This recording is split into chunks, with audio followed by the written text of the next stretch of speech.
শুনছেন talk theatre, powered by one feather entertainment.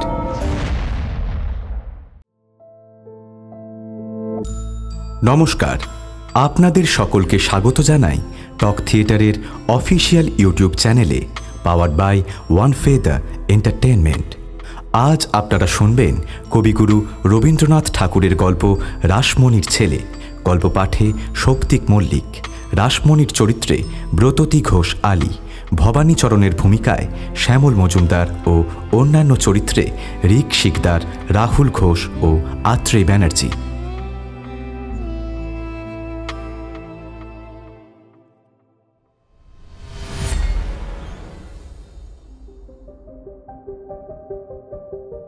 কালীপদর মা ছিলেন রাসমণি, কিন্তু তাকে দায়ে পড়ে বাপের পদ গ্রহণ করতে হয়েছিল। কারণ বাপ মা উভয়ই মা হয়ে উঠলে ছেলের পক্ষে সুবিধা হয় না। তার স্বামী ভবানীচরণ ছেলেকে একেবারেই শাসন করতেন না।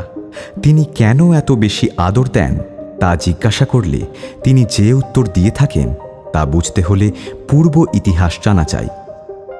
ব্যাপারখানা এই: সানিয়ারির বিখ্যাত বনেদি ধনির বংশে ভবানীচরণের জন্ম।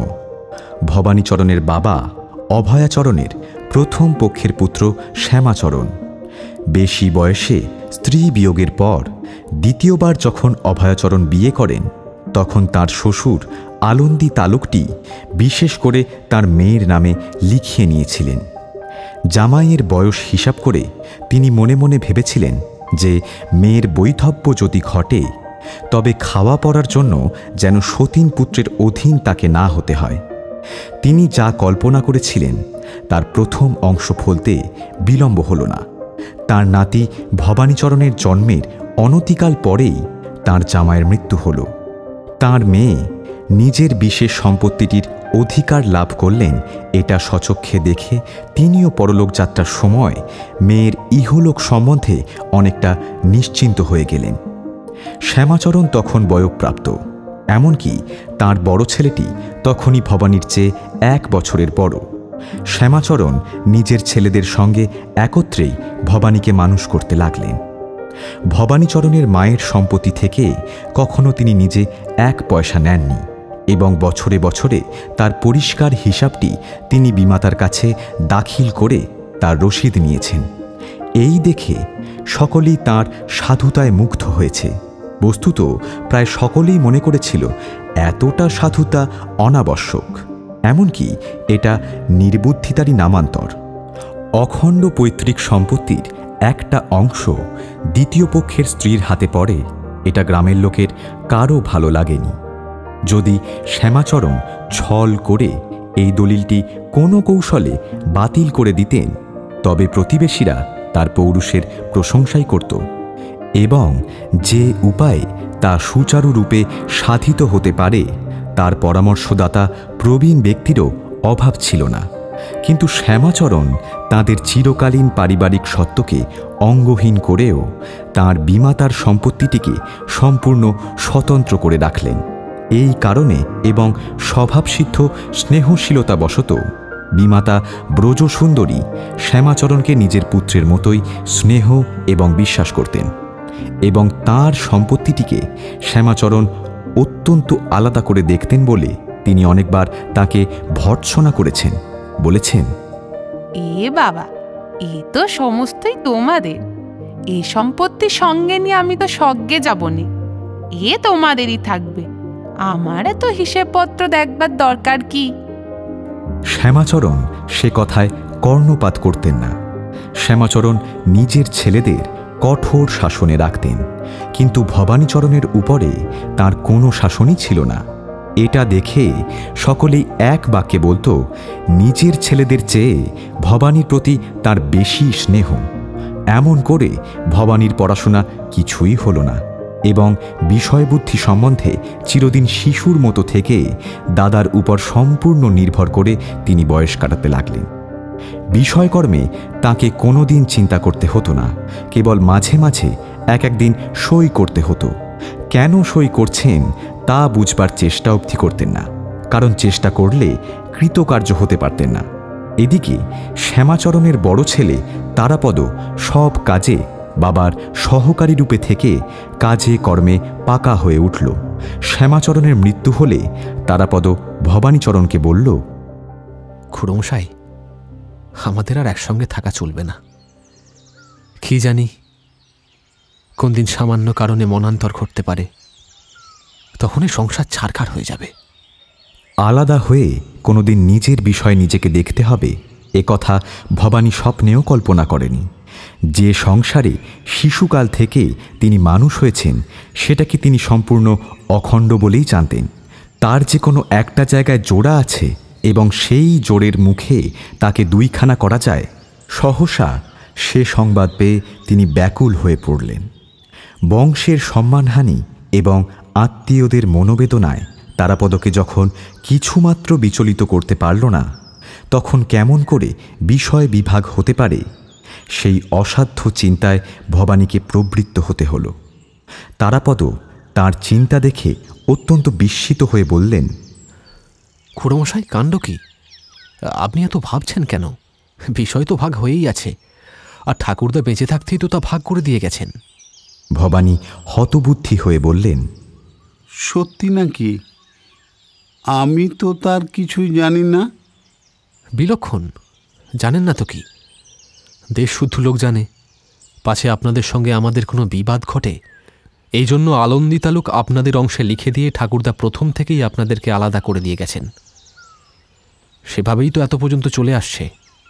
ভবানীচরণ ভাবলেন সবই সম্ভব। জিজ্ঞাসা করলেন, আর এই বাড়ি? ইচ্ছা করেন তো এই বাড়ি আপনারাই রাখতে পারেন। সদর মহকুমার যে কুঠিটা আছে সেটা পেলেই আমাদের কোনো রকমে চলে যাবে। তারাপদ এত অনায়াসে পৈতৃক বাড়ি ছাড়তে প্রস্তুত হলেন দেখে তার ঔদার্যে তিনি বিস্মিত হয়ে গেলেন। তাদের সদর মহকুমার বাড়ি তিনি কোনোদিন দেখেননি এবং তার প্রতি কিছুমাত্র মমতা ছিল না। ভবানী যখন তার মা ব্রজসুন্দরীকে সকল বৃত্তান্ত জানালেন, তিনি কপালে করাঘাত করে বললেন, ওমা, সে কি কথা! আলন্দি তালুক তো আমার খোরপোশের জন্য আমি স্ত্রীধন স্বরূপ পেয়েছিলাম। তার আয় তো তেমন বেশি নয়। পৈতৃক সম্পত্তিতে তোমার যে অংশ সে তুমি পাবে না কেন? তারাপদ বলে বাবা আমাদেরকে ওই তালুক ছাড়া আর কিছুই দেননি। সে কথা বললে আমি শুনবো কেন? কর্তা নিজের হাতে তার উইল 2 প্রস্থ লিখেছিলেন। তার 1 প্রস্থ আমার কাছে রেখেছেন, সে আমার সিন্ধুকেই আছে। সিন্ধুক খোলা হলো। সেখানে আলন্দি তালুকের দানপত্র আছে, কিন্তু উইল নেই। উইল চুরি গেছে। পরামর্শদাতাকে ডাকা হলো। লোকটি তাদের গুরু ঠাকুরের ছেলে, নাম বগলাচরণ। সকলেই বলে তার ভারী পাকা বুদ্ধি। তার বাবা গ্রামের মন্ত্রদাতা আর ছেলেটি মন্ত্রণাদাতা। পিতা পুত্রে গ্রামের পরকাল ইহকাল ভাগাভাগি করে নিয়েছে। অন্যের পক্ষে তার ফলাফল যেমনই হোক, তাদের নিজেদের পক্ষে কোনো অসুবিধা ঘটে না। বগলাচরণ বললেন, আরে বাবা, উইল নাই বা পাওয়া গেল? পিতার সম্পত্তিতে তো 2 ভাইয়ের সমান ভাগ থাকবেই। এমন সময় অপর পক্ষ থেকে একটা উইল বেরোলো। তাতে ভবানীচরণের অংশে কিছুই লেখা নেই। সমস্ত সম্পত্তি নাতিদের দেওয়া হয়েছে। তখন অভয়াচরণের পুত্র জন্মায়নি। বগলাকে কাণ্ডারি করে ভবানী মকদ্দমার মহাসমুদ্রে পাড়ি দিলেন। বন্দরে এসে লোহার সিন্দুকটি যখন পরীক্ষা করে দেখলেন, তখন দেখতে পেলেন লক্ষ্মী পেঁচার বাসাটি একেবারে শূন্য। সামান্য 2-1টা সোনার পালক খসে পড়ে আছে। পৈতৃক সম্পত্তি অপর পক্ষের হাতে গেল। আর আলন্দি তালুকের যে ডগটুকু মকদ্দমা খরচার বিনাস্তল থেকে জেগে রইল, কোনো মতে তাকে আশ্রয় করে থাকা চলে মাত্র, কিন্তু বংশমর্যাদা রক্ষা করা চলে না। পুরনো বাড়িটা ভবানীচরণ পেয়ে মনে করলেন ভারী জিতেছি। তারাপদর দল সদরে চলে গেল। উভয় পক্ষের মধ্যে আর দেখা সাক্ষাৎ রইল না। শ্যামাচরণের বিশ্বাসঘাতকতা ব্রজসুন্দরীর মনে শেলের মতো বাজল। শ্যামাচরণ অন্যায় করে কর্তার উইল চুরি করে ভাইকে বঞ্চিত করল। এবং বাবার বিশ্বাস ভঙ্গ করল। এটা তিনি কোনো মতেই ভুলতে পারলেন না। তিনি যতদিন বেঁচে ছিলেন প্রতিদিনই দীর্ঘ নিঃশ্বাস ফেলে বারবার করে বলতেন, এ অন্যায় ধম্মে সইবে নে। ভবানীচরণকে প্রায়ই প্রতিদিন তিনি এই বলে আশ্বাস দিয়েছেন যে, আমি আইন আদালত কিচ্ছু বুঝি নে, আমি তোমাকে বলছি, কর্তার সে উইল কখনোই চিরদিন চাপা থাকবে না, সে তুমি নিশ্চয়ই ফিরে পাবে। বরাবর মায়ের কাছে এই কথা শুনে ভবানীচরণ মনে অত্যন্ত ভরসা পেলেন। তিনি নিজে অক্ষম বলে এই রকম আশ্বাসবাক্য তাঁর পক্ষে অত্যন্ত সান্ত্বনার জিনিস হয়ে দাঁড়াল। সতী সাধ্যির বাক্য ফলবেই, যা তাঁরই তা নিজেই তার কাছে ফিরে আসবে, এ কথা তিনি স্থির করে বসে রইলেন। মায়ের মৃত্যুর পরে এ বিশ্বাস তার আরও দৃঢ় হয়ে উঠল, কারণ মৃত্যুর বিচ্ছেদের মধ্যে দিয়ে মায়ের পুণ্য তেজ তার কাছে আরও অনেক বড় প্রতিভাত হল। দারিদ্র্যের সমস্ত অভাবপীড়ন যেন তাঁর গায়েই বাজত না। মনে হতো এই যে অন্ন বস্ত্রের কষ্ট, এই যে পূর্বেকার চাল চলনের লঙ্ঘন, এ যেন দুদিনের একটা অভিনয় মাত্র, এ কিছুই সত্য নয়। এই জন্য সাবেক ঢাকাই ধুতি ছিঁড়ে গেলে যখন কম দামের মোটা ধুতি তাকে কিনে পড়তে হলো, তখন তার হাসি পেল। পুজোর সময় সাবেক কালের ধুমধাম চলল না, নমনম করে কাজ ছাড়তে হলো। অভ্যাগতজন এই দরিদ্র আয়োজন দেখে দীর্ঘ নিঃশ্বাস ফেলে সাবেক কালের কথা পারল। ভবানীচরণ মনে মনে হাসলেন। তিনি ভাবলেন, এরা জানে না এ সমস্তই কেবল কিছু দিনের জন্য, তারপর এমন ধুমধাম করে পূজা হবে যে ওদের চোখ স্থির হয়ে যাবে। সেই ভবিষ্যতের নিশ্চিত সমারোহ তিনি এমন প্রত্যক্ষের মতো দেখতে পেতেন যে বর্তমান দৈন্য তার চোখেই পড়ত না। এ সম্বন্ধে তার আলোচনা করবার প্রথম মানুষটি ছিল নোটো চাকর। কতবার পুজোৎসবের দারিদ্র্যের মাঝখানে বসে প্রভু ভৃত্যে ভাবি সুদিনে কীরকম আয়োজন করতে হবে তারই বিস্তারিত আলোচনায় প্রবৃত্ত হয়েছেন। এমনকি কাকে নিমন্ত্রণ করতে হবে না হবে এবং কলকাতা থেকে যাত্রার দল আনবার প্রয়োজন আছে কি না তা নিয়ে উভয় পক্ষে ঘোরতর মতান্তর ও তর্ক বিতর্ক হয়ে গেছে। স্বভাববশত নটবিহারী সেই ভাবিকালের ফর্দ রচনায় কৃপণতা প্রকাশ করায় ভবানীচরণের কাছ থেকে তীব্র ভর্ৎসনা লাভ করেছে। এরকম ঘটনা প্রায়ই ঘটত। মোটের উপরে বিষয় সম্পত্তি সম্বন্ধে ভবানীচরণের মনে কোনো প্রকার দুশ্চিন্তা ছিল না। কেবল তার একটিমাত্র উদ্বেগের কারণ ছিল কে তার বিষয় ভোগ করবে। আজ পর্যন্ত তার সন্তান হল না। কন্যাদায়গ্রস্ত হিতৈষীরা যখন তাকে আর একটি বিয়ে করতে অনুরোধ করত, তখন তার মন একবার চঞ্চল হতো। তার কারণ এ নয় যে নববধূ সম্বন্ধে তার বিশেষ শখ ছিল, বরঞ্চ সেবক ও অন্যের মতো স্ত্রীকেও পূর্ণভাবেই তিনি প্রশস্ত বলে গণ্য করতেন। কিন্তু যার ঐশ্বর্য সম্ভাবনা আছে তার সন্তান সম্ভাবনা না থাকা বিষম বিড়ম্বনা বলেই তিনি জানতেন। এমন সময় যখন তার পুত্র জন্মাল, তখন সকলেই বলল এইবার এই ঘরের ভাগ্য ফিরবে, তার সূত্রপাত হয়েছে। স্বয়ং স্বর্গীয় কর্তা অভয়াচরণ আবার এ ঘরে জন্মেছেন। ঠিক সেরকমই টানা টানা চোখ। ছেলের কোষ্ঠীতেও দেখা গেল গ্রহে নক্ষত্রে এমনভাবে যোগাযোগ ঘটেছে যে হৃত সম্পত্তি উদ্ধার না হয়ে যায় না। ছেলে হওয়ার পর থেকে ভবানীচরণের ব্যবহারে কিছু পরিবর্তন লক্ষ্য করা গেল। এতদিন পর্যন্ত দারিদ্র্যকে তিনি নিতান্তই একটা খেলার মতো সকৌতুকে অতি অনায়াসই বহন করেছিলেন, কিন্তু ছেলের সম্বন্ধে সে ভাবটি তিনি রক্ষা করতে পারলেন না। সানিয়ারির বিখ্যাত চৌধুরীদের ঘরে নির্বাণ প্রায় কুলপ্রদীপকে উজ্জ্বল করবার জন্য সমস্ত গ্রহ নক্ষত্রের আকাশব্যাপী আনুকূল্যের ফলে যে শিশু ধরাধামে অবতীর্ণ হয়েছে তার প্রতি তো একটা কর্তব্য আছে। আজ পর্যন্ত ধারাবাহিক কাল ধরে এই পরিবারের পুত্র সন্তান মাত্রই আজন্মকাল যে সমাদর লাভ করেছে, ভবানীচরণের জ্যেষ্ঠ পুত্রই প্রথম তা হতে বঞ্চিত হল। এ বেদনা তিনি ভুলতে পারলেন না।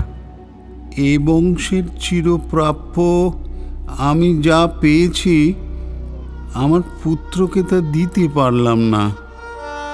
এটা স্মরণ করে তার মনে হতে লাগলো আমি ওকে ঠকালাম। তাই কালীপদর জন্য অর্থ ব্যয় যা করতে পারলেন না, প্রচুর আদর দিয়ে তা পূরণ করবার চেষ্টা করলেন। ভবানীর স্ত্রী রাসমণি ছিলেন অন্য ধরনের মানুষ। তিনি সানিয়ারির চৌধুরীদের বংশগৌরব সম্বন্ধে কোনোদিন উদ্বেগ অনুভব করেননি। ভবানী তা জানতেন এবং এই নিয়ে মনে মনে তিনি হাসতেন, ভাবতেন, যেরকম সামান্য দরিদ্র বৈষ্ণব বংশে তার জন্ম, তাতে তার এ ত্রুটি ক্ষমা করাই উচিত। চৌধুরীদের মান মর্যাদা সম্বন্ধে ঠিকমতো ধারণা করাই তার পক্ষে অসম্ভব। রাসমণি নিজেই তা স্বীকার করতেন, বলতেন, আমি গরিবের মেয়ে, মান সম্মানের ধার ধারি না। কালীপদ আমার বেঁচে থাক, সেই আমার সকলের চেয়ে বড় ঐশ্বর্য। উইল আবার পাওয়া যাবে এবং কালীপদর কল্যাণে এ বংশে লুপ্ত সম্পদের শূন্য নদীপথে আবার বান ডাকবে, এসব কথায় তিনি একেবারেই কান দিতেন না। এমন কোনো মানুষই ছিল না যার সঙ্গে তার স্বামী হারানো উইল নিয়ে আলোচনা করতেন না। কেবল সবচেয়ে বড় বিষয়, মনের কথাটি তার স্ত্রীর সঙ্গে হতো না। দুই একবার তার সঙ্গে আলোচনার চেষ্টা করেছিলেন, কিন্তু কোনো রস পেলেন না। অতীত মহিমা এবং ভাবী মহিমা, এই দুয়ের প্রতি তার স্ত্রী মনোযোগ মাত্র করতেন না। উপস্থিত প্রয়োজনই তার সমস্ত চিত্তকে আকর্ষণ করে রেখেছিল। সে প্রয়োজনও বড় অল্প ছিল না। অনেক চেষ্টায় সংসার চালাতে হতো, কেননা লক্ষ্মী চলে গেলেও তার বোঝা কিছু কিছু পিছনে ফেলে যান। তখন উপায় থাকে না বটে, কিন্তু অপায় থেকে যায়। এ পরিবারে আশ্রয় প্রায় ভেঙে গেছে, কিন্তু আশ্রিত দল এখনও তাদেরকে ছুটি দিতে চায় না। ভবানীচরণও তেমন লোক নন যে অভাবের ভয়ে কাউকে বিদায় করে দেবেন। এই ভাবগ্রস্ত ভাঙা সংসারটিকে চালাবার ভার রাসমণির উপরে। কারো কাছে তিনি বিশেষ কিছু সাহায্যও পান না, কারণ এ সংসারের সচ্ছল অবস্থার দিনে আশ্রিতেরা সকলেই আরামে ও আলস্যেই দিন কাটিয়েছে। চৌধুরী বংশের মহাবৃক্ষের তলে এদের সুখসজ্জার ওপরে ছায়া নিজেই এসে পড়েছে। সেজন্য এদের কাউকে কিছুমাত্র চেষ্টা করতে হয়নি। আজ এদেরকে কোনো প্রকার কাজ করতে বললে এরা ভারী অপমান বোধ করে এবং রান্নাঘরের ধোঁয়া লাগলেই এদের মাথা ধরে, আর হাঁটাহাঁটি করতে গেলেই কোথা থেকে এমন পোড়া বাতের ব্যামো এসে অভিভূত করে তোলে যে কবিরাজের বহুমূল্য তেলেও রোগ উপশম হতে চায় না। তাছাড়া ভবানীচরণ বলে থাকেন, আশ্রয়ের পরিবর্তে যদি আশ্রিতের কাছ থেকে কাজ আদায় করা হয়, তবে সে তো চাকরি করিয়ে নেওয়া, তাতে আশ্রয়দানের মূল্যই চলে যায়। চৌধুরীদের ঘরে এমন নিয়মই নয়। অতএব সমস্ত দায় রাসমণিরই উপর। দিনরাত্রি নানা কৌশলে ও পরিশ্রমে এই পরিবারের সমস্ত অভাব তাকে গোপনে মিটিয়ে চলতে হয়। এমন করে দিনরাত দৈন্যের সঙ্গে সংগ্রাম করে, টানাটানি করে, দরদস্তুর করে চলতে থাকলে মানুষকে বড় কঠিন করে তোলে। তার কমনীয়তা চলে যায়। যাদের জন্য সে পদে পদে খেটে মরে, তারাই তাকে সহ্য করতে পারে না। রাসমণি যে কেবল পাকশালায় অন্ন পাক করেন তা না, অন্নের সংস্থান ভারও অনেকটা তাঁর উপর। অথচ সেই অন্ন সেবন করে মধ্যাহ্নে যারা নিদ্রা দেন, তারা প্রতিদিন সেই অন্নেরও নিন্দা করেন, অন্নদাতারও সুখ্যাতি করেন না। কেবল ঘরের কাজ নয়, তালুক ব্রহ্মত্র অল্প স্বল্প যা কিছু এখনো বাকি আছে তার হিসাবপত্র দেখা, খাজনা আদায়ের ব্যবস্থা করা সমস্ত রাসমণিকে করতে হয়। তহসিল প্রভৃতি সম্বন্ধে আগে এত কষাকষি কোনোদিন ছিল না। ভবানীচরণের টাকা অভিমন্যুর ঠিক উল্টো। সে বের হতেই জানে, প্রবেশ করবার বিদ্যা তার জানা নেই। কোনোদিন টাকার জন্য কাউকে তাগিদ করতে তিনি একেবারেই অক্ষম। রাসমণি নিজের প্রাপ্য সম্বন্ধে কাউকে সিকি পয়সা রেয়াত করেন না। এতে প্রজারা তাকে নিন্দা করে। গোমস্তাগুলো পর্যন্ত তার সতর্কতার জ্বালায় অস্থির হয়ে তার বংশোচিত ক্ষুদ্রাশয়তায় উল্লেখ করে তাকে গালি দিতে ছাড়ে না। এমনকি তার স্বামীও তার কৃপণতা এবং তার কর্কশতাকে তাদের বিশ্ববিখ্যাত পরিবারের পক্ষে মানহানিজনক বলে কখনো কখনো মৃদু স্বরে আপত্তি করে থাকেন। এ সমস্ত নিন্দা ও ভর্ৎসনা তিনি সম্পূর্ণ উপেক্ষা করে নিজের নিয়মে কাজ করে চলেন। দোষ সমস্তই নিজের ঘাড়ে নেন। তিনি গরিবের ঘরের মেয়ে, তিনি বড় মানুষিয়ানার কিছুই বোঝেন না। এই কথা বারবার স্বীকার করে ঘরে বাইরে সকল লোকের কাছে অপ্রিয় হয়ে আঁচলের প্রান্তটা কোষে কোমরে জড়িয়ে ঝড়ের বেগে কাজ করতে থাকেন। কেউ তাকে বাধা দিতে সাহস করে না। স্বামীকে কোনোদিন তিনি কোনো কাজে ডাকা তো দূরের কথা, তার মনে মনে এই ভয় সর্বদা ছিল যে ভবানীচরণ হঠাৎ কর্তৃত্ব করে কোনো কাজে হস্তক্ষেপ করে বসেন। তোমাকে এসব নিয়ে কিছুই ভাবতে হবে না, এসব কিছুতে তোমার থাকার প্রয়োজন নেই। এই বলে সব বিষয়েই স্বামীকে নিরুত্তম করে রাখাই তার একটা প্রধান চেষ্টা ছিল। স্বামীরও আজন্মকাল সেটা সুন্দর রূপে অভ্যস্ত থাকাতে সে বিষয়ে স্ত্রীকে বেশি দুঃখ পেতে হয়নি। রাসমণির অনেক বয়স পর্যন্ত সন্তান হয়নি।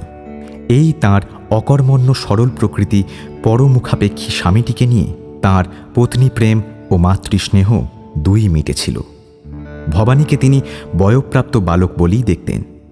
কাজেই শাশুড়ির মৃত্যুর পর থেকে বাড়ির কর্তা এবং গিন্নি উভয়েরই কাজ তাকে একলাই সম্পন্ন করতে হতো।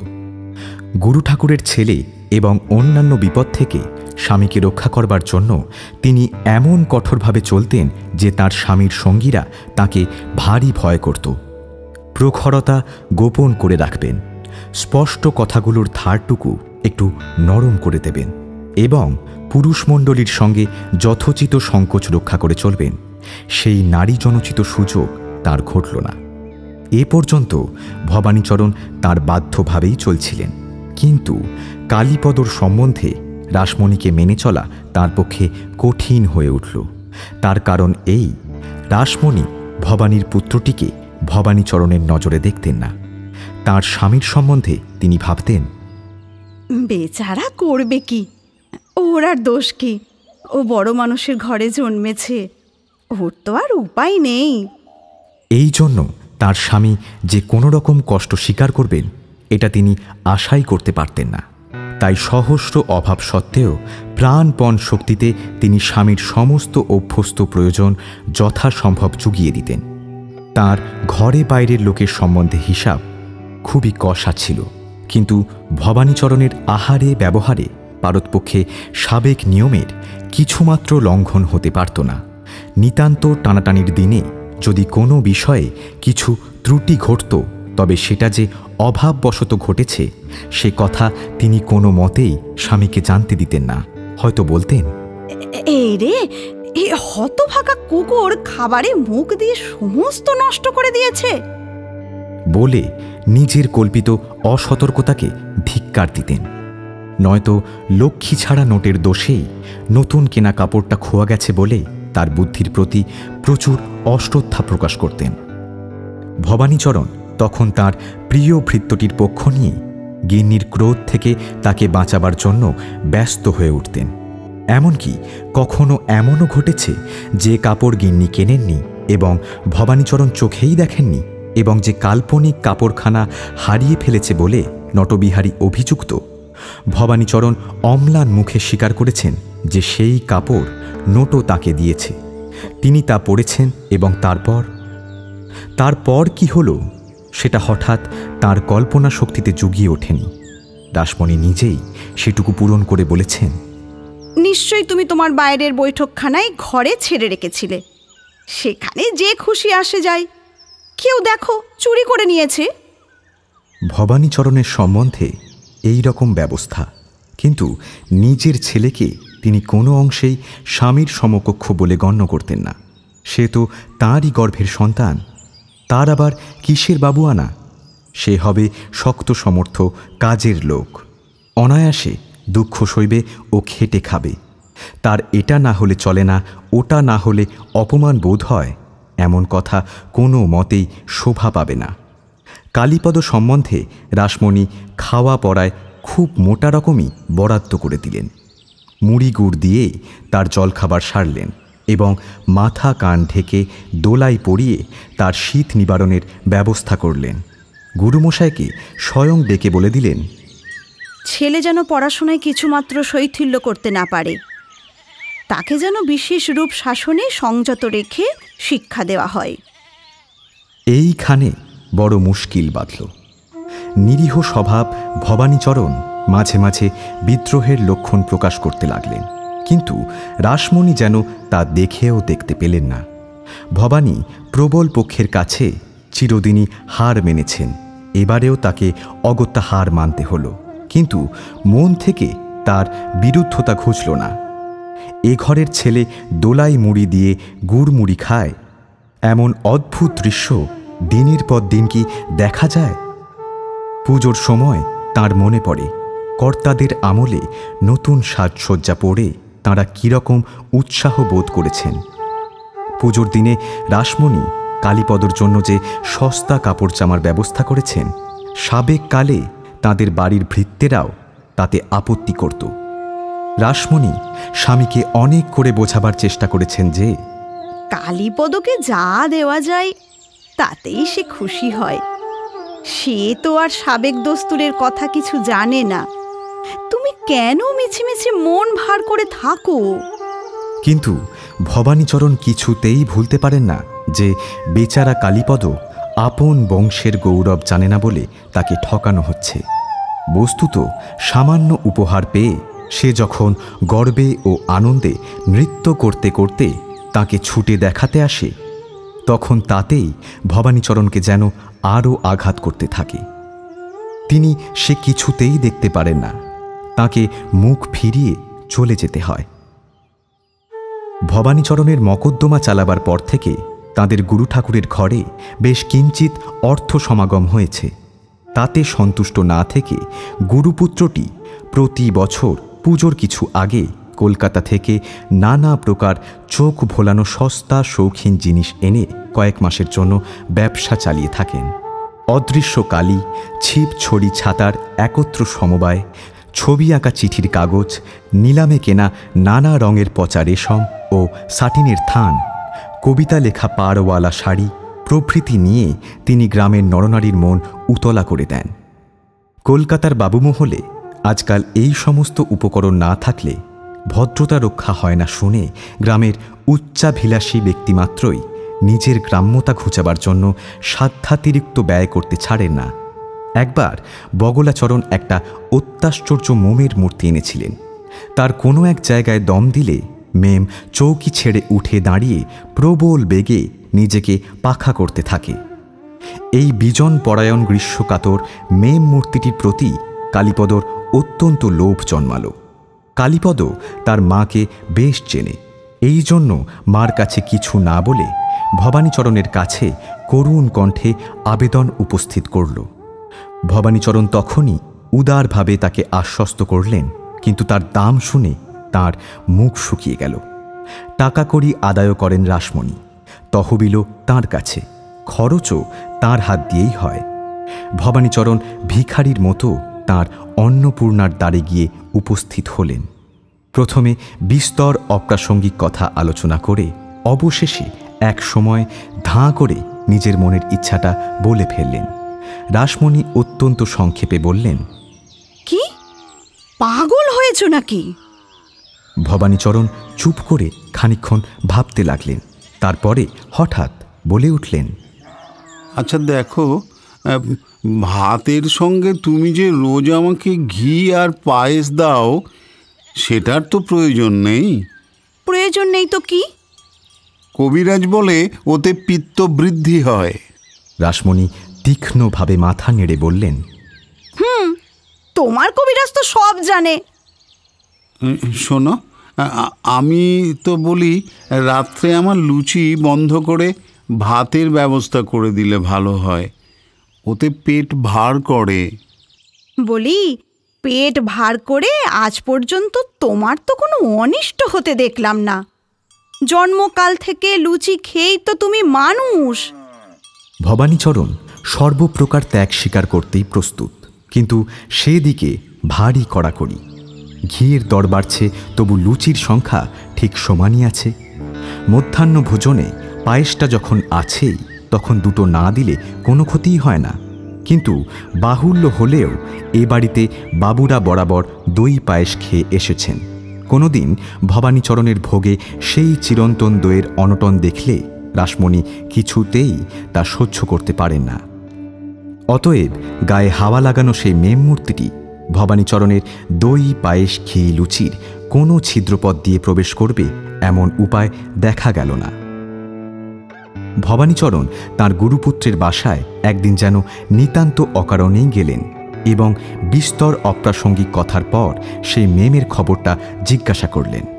তার বর্তমান আর্থিক দুর্গতির কথা বগলাচরণের কাছে গোপন থাকবার কোনো কারণ নেই, তা তিনি জানেন। তবু আজ তার টাকা নেই বলে ওই একটা সামান্য খেলনা তিনি তার ছেলের জন্য কিনতে পারছেন না। এ কথার আভাস দিতেও তার যেন মাথা ছিঁড়ে পড়তে লাগল।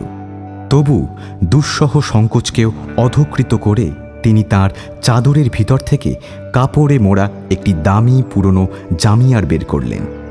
রুদ্ধপ্রায় কণ্ঠে বললেন, বলছিলাম কি ভাই, সময়টা কিছু খারাপ পড়েছে। নগদ টাকা হাতে বেশি নেই, তাই মনে করেছি এই জামিয়ারটি তোমার কাছে বন্ধক রেখে সেই পুতুলটা কালীপদর জন্য নিয়ে যাব। জামিয়ারের চেয়ে অল্প দামের যদি কোনো জিনিস হতো তবে বগলাচরণের বাধ্য না, কিন্তু সে জানত এটা হজম করে উঠতে পারবে না। গ্রামের লোকেরা তো নিন্দা করবেই, তার উপরে রাসমণির রসনা থেকে যা বের হবে তা সরস হবে না। জামিয়ারটাকে পুনরায় চাদরের মধ্যে গোপন করে হতাশ হয়ে ভবানীচরণকে ফিরতে হলো। কালীপদ বাবাকে রোজ জিজ্ঞাসা করে, বাবা, আমার সেই মেমের কি হলো? ভবানীচরণ রোজই হাসি মুখে বলেন, আরে রোসো রোসো, এখনই কি, সপ্তমী পুজোর দিন আগে আসুক। প্রতিদিনই মুখে হাসি টেনে আনা দুঃসাধ্যকর হতে লাগল। আজ চতুর্থী। ভবানীচরণ অসময়ে অন্তঃপুরে কি একটা ছুতো করে গেলেন, যেন হঠাৎ কথা প্রসঙ্গে রাসমণিকে বলে উঠলেন, দেখো, আমি কদিন থেকে লক্ষ্য করে দেখেছি কালীপদর শরীরটা যেন দিনে দিনে খারাপ হয়ে যাচ্ছে। বালাই ষাট, খারাপ হতে যাবে কেন? ওর তো আমি কোনো অসুখ দেখি না। দেখনি, ও চুপ করে বসে থাকে, কি যেন ভাবে। তাহলেই হয়েছে। ও একদণ্ড চুপ করে বসে থাকলে আমি তো বাঁচতাম। ওর আবার ভাবনা, এই কোথায় কি দুষ্টুমি করতে হবে, সারাদিন ও সেই কথাই ভাবে। দুর্গ প্রাচীরের এদিকটাতেও কোনো দুর্বলতা দেখা গেল না। পাথরের উপরে গোলার দাগও বসল না। নিঃশ্বাস ফেলে মাথায় হাত বুলাতে বুলাতে ভবানীচরণ বাইরে চলে আসলেন। একলা ঘরের দাওয়ায় বসে খুব কষে তামাক খেতে লাগলেন। পঞ্চমীর দিনে তাঁর পাতে দই পায়েস অমনি পড়ে রইল। সন্ধ্যাবেলায় শুধু একটা সন্দেশ খেয়েই জল খেলেন, লুচি ছুঁতে পারলেন না। বললেন, খিদে একেবারেই নেই। এবার দুর্গ প্রাচীরে মস্ত একটা ছিদ্র দেখা দিল। ষষ্ঠীর দিনে রাসমণি স্বয়ং কালীপদকে নিভৃতে ডেকে নিয়ে তার আদরের ডাক নাম ধরে বললেন, ভেটু, তোমার এত বয়স হয়েছে, তবু তোমার অন্যায় আবদার ঘুচল না। ছি ছি, যেটা পাবার উপায় নেই সেটাকে লোভ করলে অর্ধেক চুরি করা হয়, তা জানো? কালীপদ নাকি সুরে বলল, আমি কি জানি, বাবা যে বলেছেন ওটা আমাকে দেবেন। তখন বাবার বলার অর্থ কি রাসমণি তা কালীপদকে বোঝাতে বসলেন। বাবার এই বলার মধ্যে যে কত স্নেহ, কত বেদনা, অথচ এই জিনিসটা দিতে হলে তাদের দরিদ্র ঘরের কত ক্ষতি, কত দুঃখ, তা অনেক করে বললেন। রাসমণি এমন করে কোনো দিন কালীপদকে কিচ্ছু বোঝাননি। তিনি যা করতেন খুব সংক্ষেপে এবং জোরের সঙ্গেই করতেন। কোনো আদেশকে নরম করে তোলবার কোনো আবশ্যকই তাঁর ছিল না।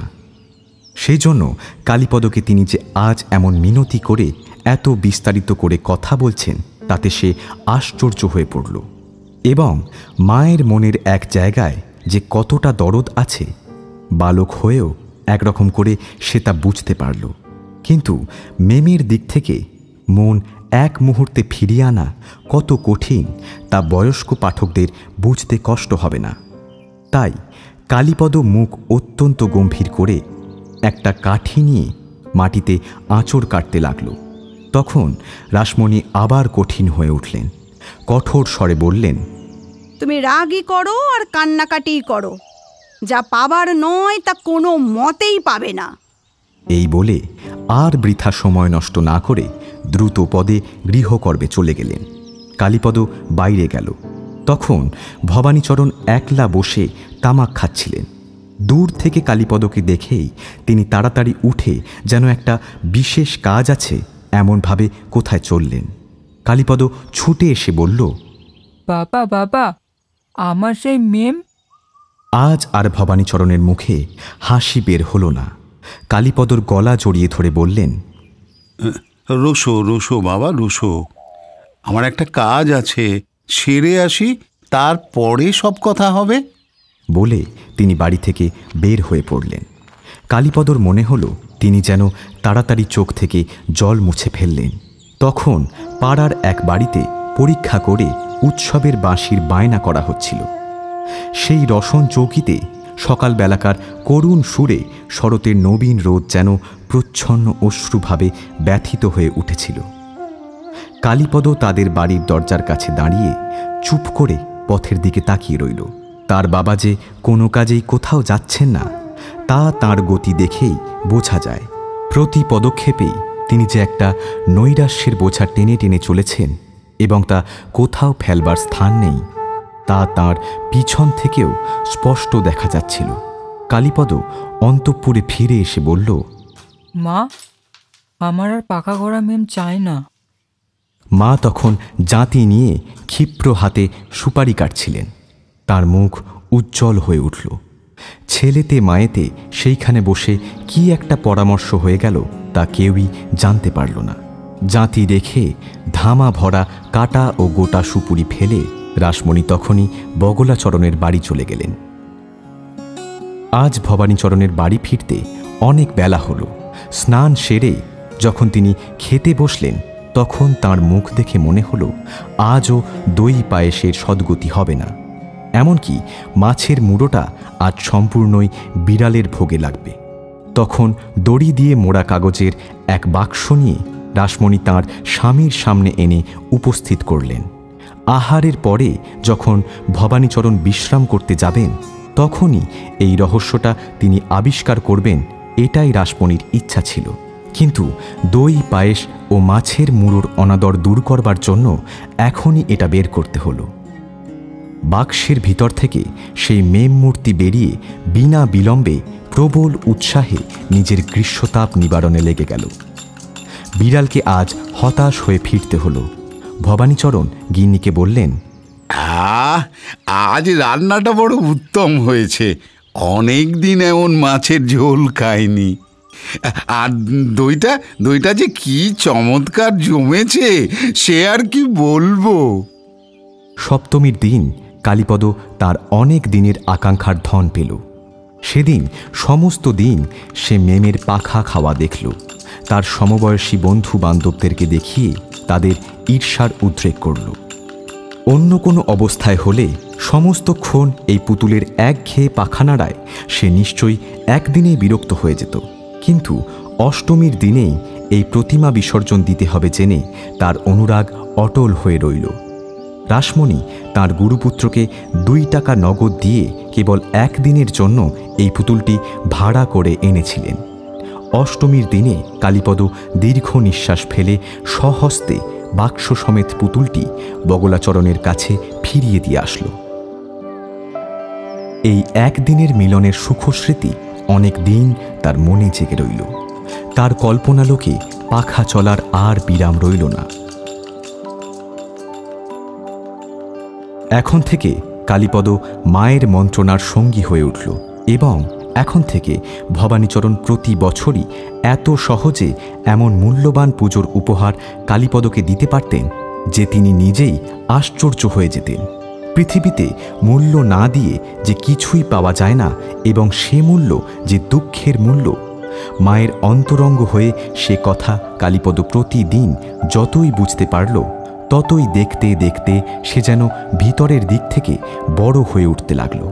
সকল কাজেই এখন সে তার মায়ের ডান পাশে এসে দাঁড়াল। সংসারের ভার বইতে হবে, সংসারের ভার বাড়াতে হবে না, এ কথা বিনা উপদেশ বাক্যেই তার রক্তের সঙ্গে মিশে গেল।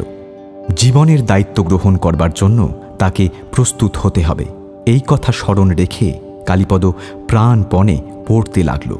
ছাত্রবৃত্তি পরীক্ষায় উত্তীর্ণ হয়ে যখন সে ছাত্রবৃত্তি পেল তখন ভবানীচরণ মনে করলেন আর বেশি পড়াশোনার দরকার নেই, এখন কালীপদ তাঁদের বিষয়কর্ম দেখায় প্রবৃত্ত হোক।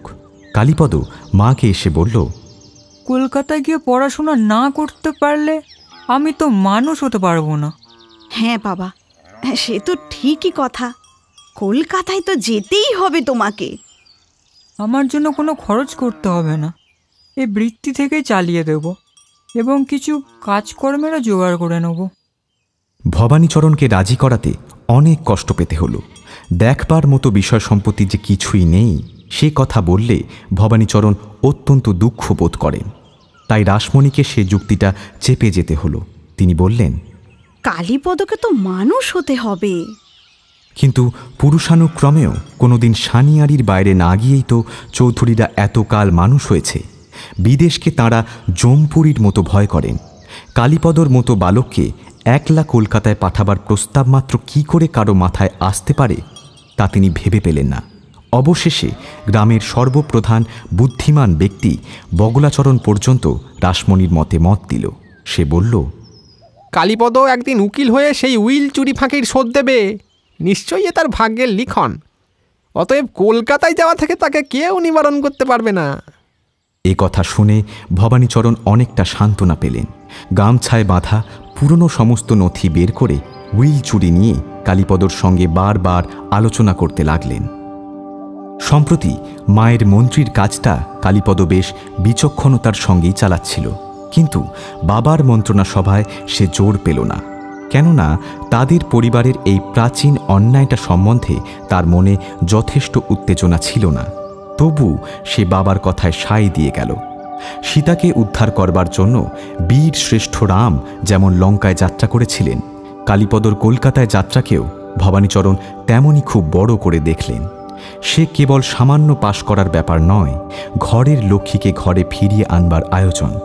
কলকাতায় যাবার আগের দিন রাসমণি কালীপদর গলায় একটি রক্ষা কবচ ঝুলিয়ে দিলেন এবং তার হাতে একটি 50 টাকার নোট গুঁজে দিয়ে বললেন, এই নোটটি রাখো বাবা, আপদে বিপদে প্রয়োজনের সময় কাজে লাগবে।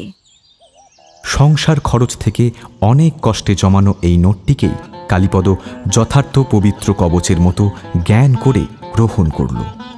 এই নোটটিকে মায়ের আশীর্বাদের মতো সে চিরদিন রক্ষা করবে, কোনো দিন খরচ করবে না, এই সে মনে মনে সংকল্প করল। ভবানীচরণের মুখে উইল চুরির কথাটা এখন আর তেমন শোনা যায় না। এখন তার একমাত্র আলোচনার বিষয় কালীপদ। তারই কথা বলবার জন্য তিনি এখন সমস্ত পাড়া ঘুরে বেড়ান।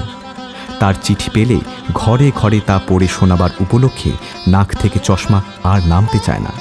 কোনো দিন এবং কোনো পুরুষ কলকাতায় যায়নি বলেই কলকাতার গৌরব বোধে তার কল্পনা অত্যন্ত উত্তেজিত হয়ে উঠল।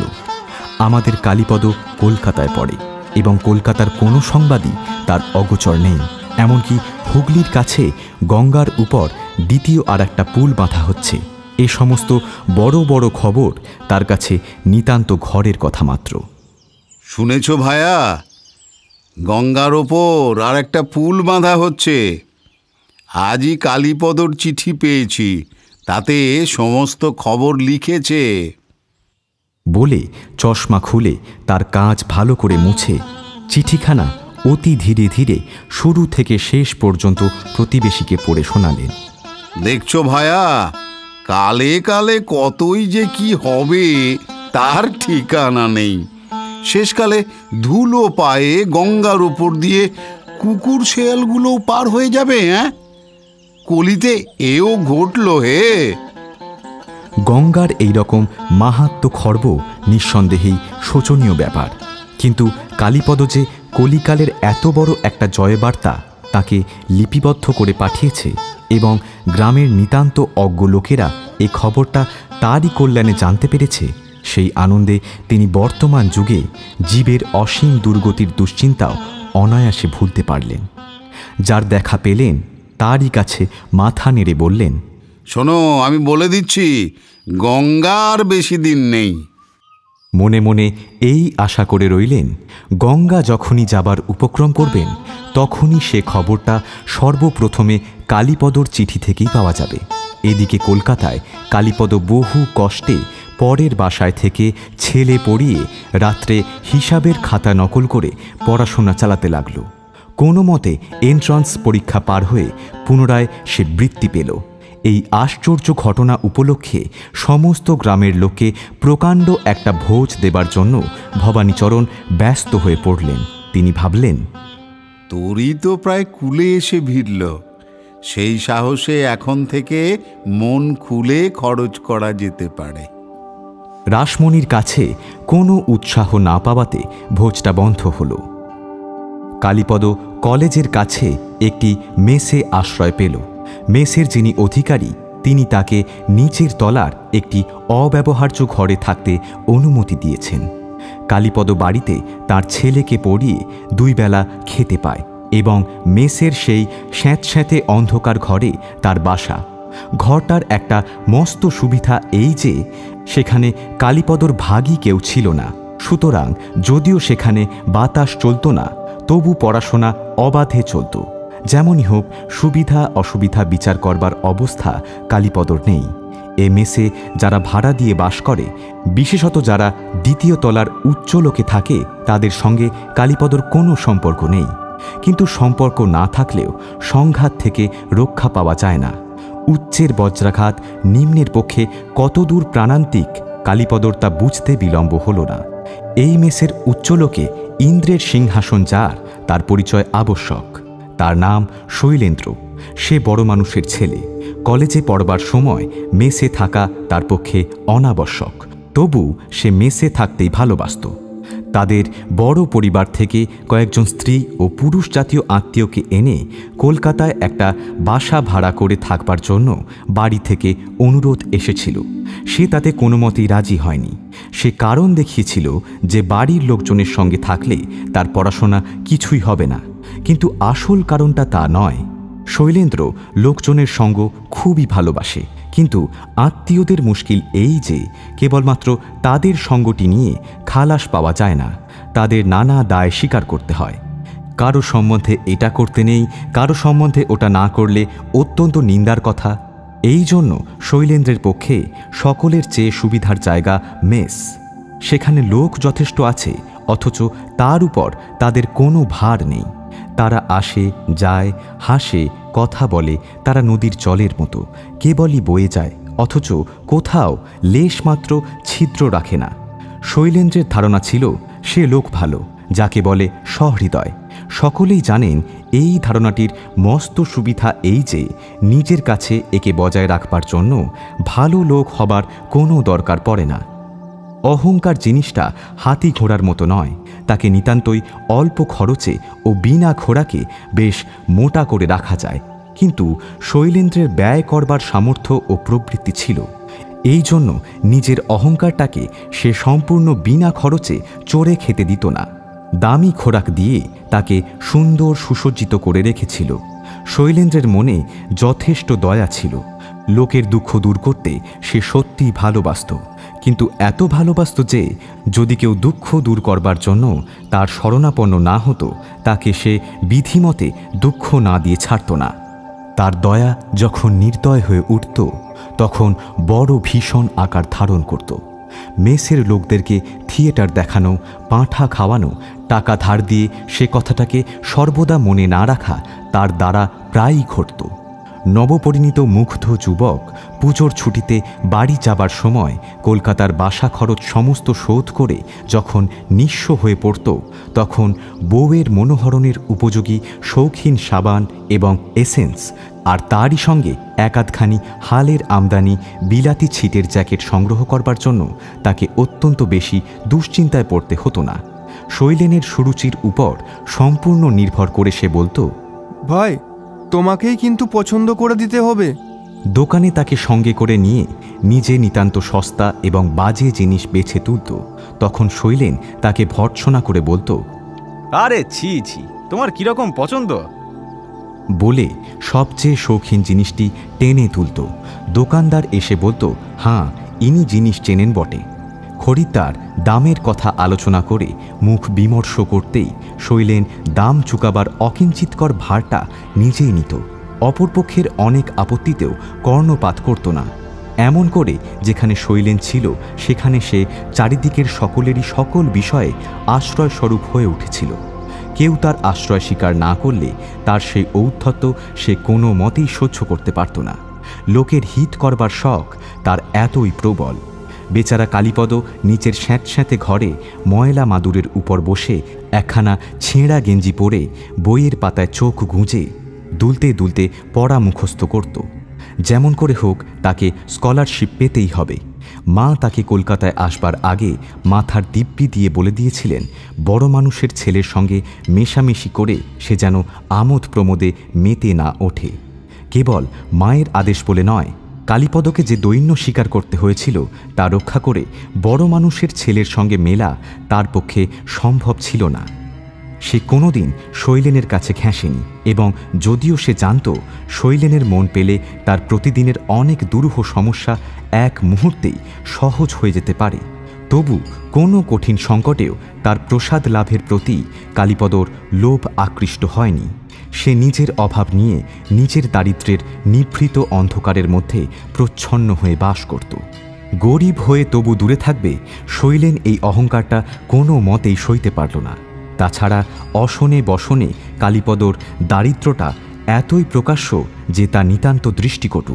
তার অত্যন্ত দিনহীন কাপড় চোপড় এবং মশারি বিছানা যখনই দোতলার সিঁড়ি উঠতে চোখে পড়ত, তখনই সেটা যেন একটা অপরাধ বলে মনে বাজত। এরপরে তার গলায় তাবিজ ঝুলানো এবং সে 2 সন্ধ্যা যথাবিধি আহ্নিক করত। তার এই সকল অদ্ভুত গ্রাম্যতা উপরের দলের পক্ষে বিষম হাস্যকর ছিল। শৈলেনের পক্ষের 2-1টি লোক এই নিভৃতবাসী নিরীহ লোকটির রহস্য উদ্ঘাটন করার জন্য 2-4 দিন তার ঘরে আনাগোনা করল, কিন্তু এই মুখচোরা মানুষের মুখ তারা খুলতে পারল না। তার ঘরে বেশিক্ষণ বসে থাকা সুখকর নয়, স্বাস্থ্যকর তো নয়, কাজেই ভঙ্গ দিতে হলো।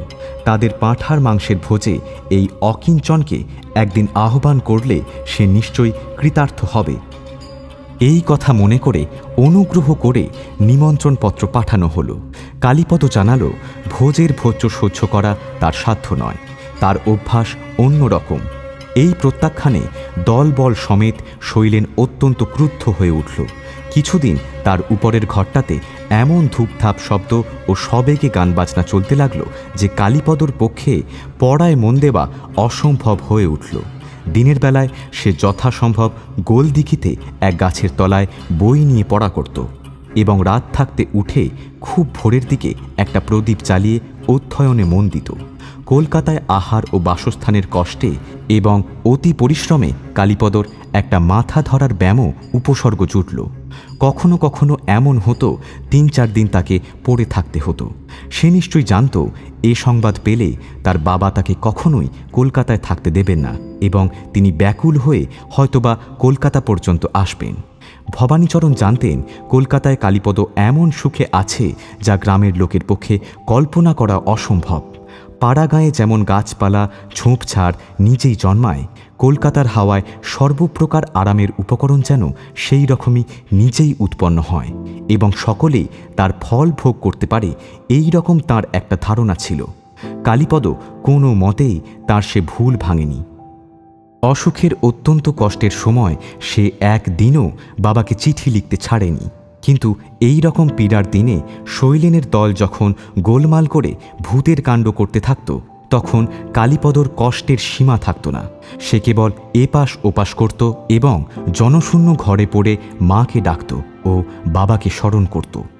দারিদ্র্যের অপমান ও দুঃখ এই রকম যতই সে ভোগ করত, ততই এর বন্ধন থেকে তার পিতামাতাকে মুক্ত করবেই এই প্রতিজ্ঞা তার মনে কেবলই দৃঢ় হয়ে উঠত।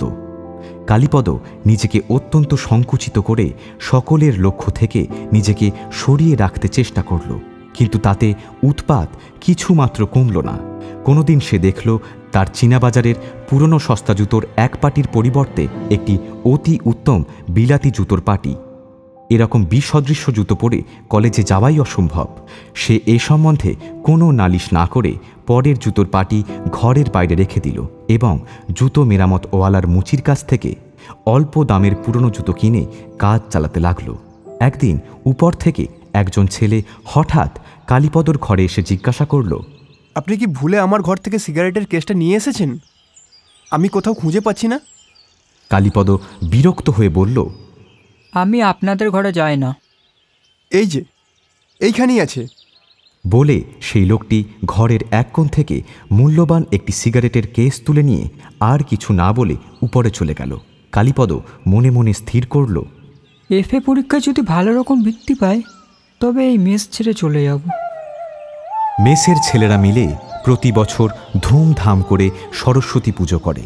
তার ব্যয়ের প্রধান অংশ শৈলেন বহন করে, কিন্তু সকল ছেলেই চাঁদা দিয়ে থাকে। গত বছর নিতান্তই অবজ্ঞা করে কালীপদর কাছে কেউ চাঁদা চাইতেও আসেনি। এবছর কেবল তাকে বিরক্ত করবার জন্যই তার কাছে চাঁদার খাতা এনে ধরল।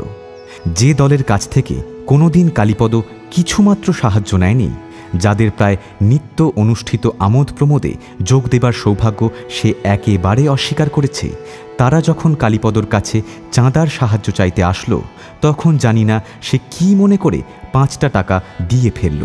5 টাকা শৈলেন তার দলের লোক কারো কাছ থেকে পায়নি।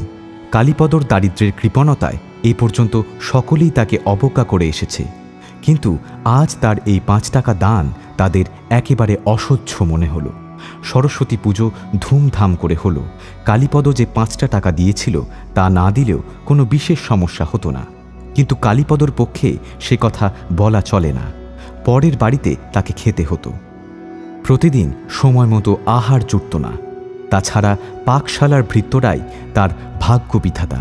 সুতরাং ভালো মন্দ কম বেশি সম্বন্ধে কোনো অপ্রিয় সমালোচনা না করে জলখাবারের জন্য কিছু সম্বল তাকে রাখতেই হতো। সেই সঙ্গতিটুকু গাঁদা ফুলের শুষ্ক স্তূপের সঙ্গে বিসর্জিত দেবী প্রতিমার পিছনে অন্তর্ধান করল।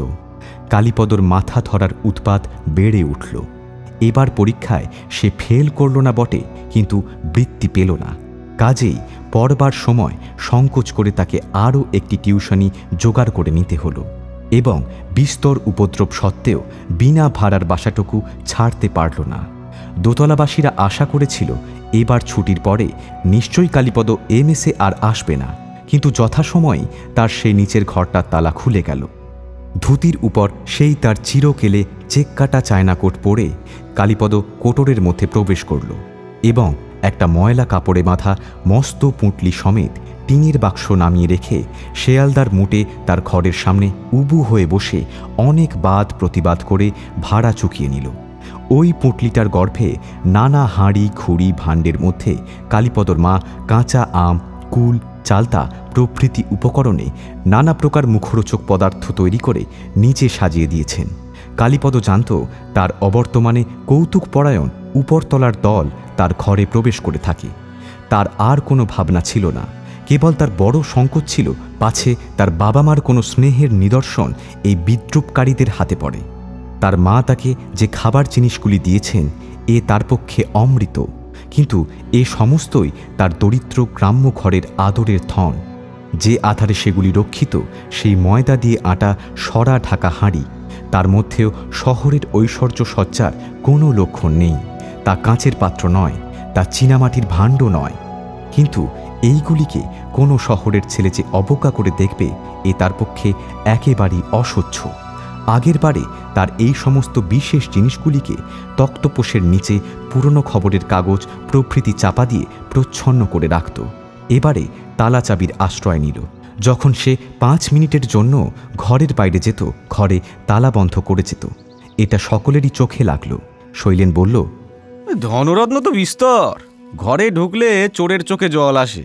সেই ঘরে ঘন ঘন তালা পড়ছে, একেবারে দ্বিতীয় ব্যাংক অফ বেঙ্গল হয়ে উঠেছে দেখছি।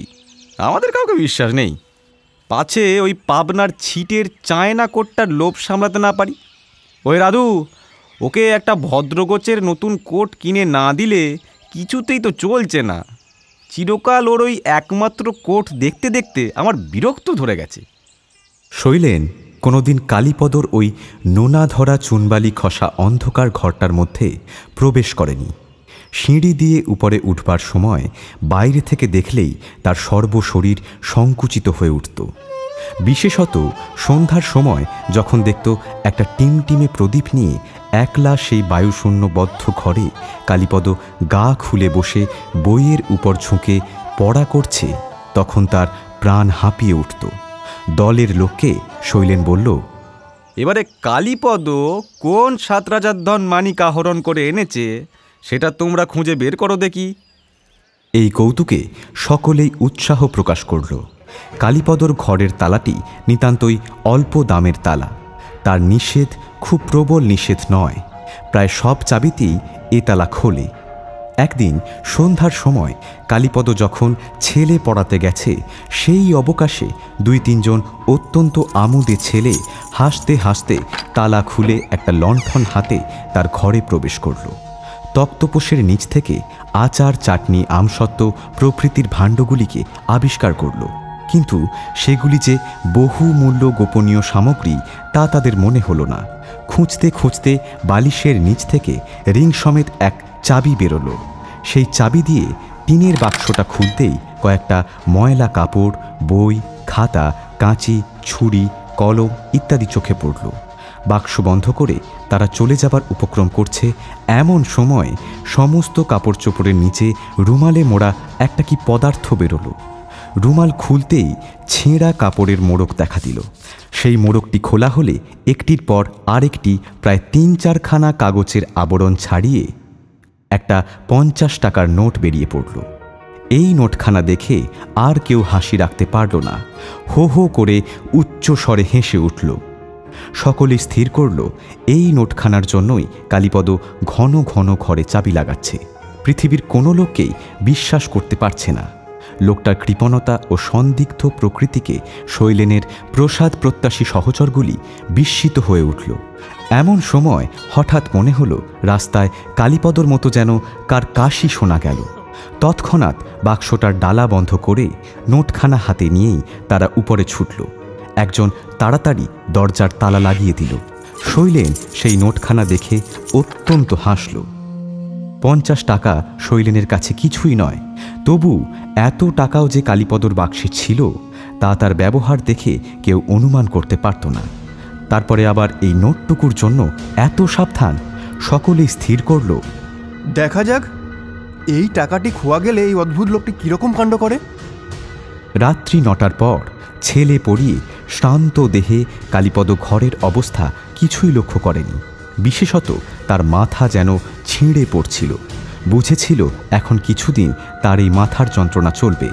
পরদিন সে কাপড় বের করবার জন্য তক্তপোষের নিচ থেকে টিনের বাক্সটা টেনে দেখল বাক্সটা খোলা।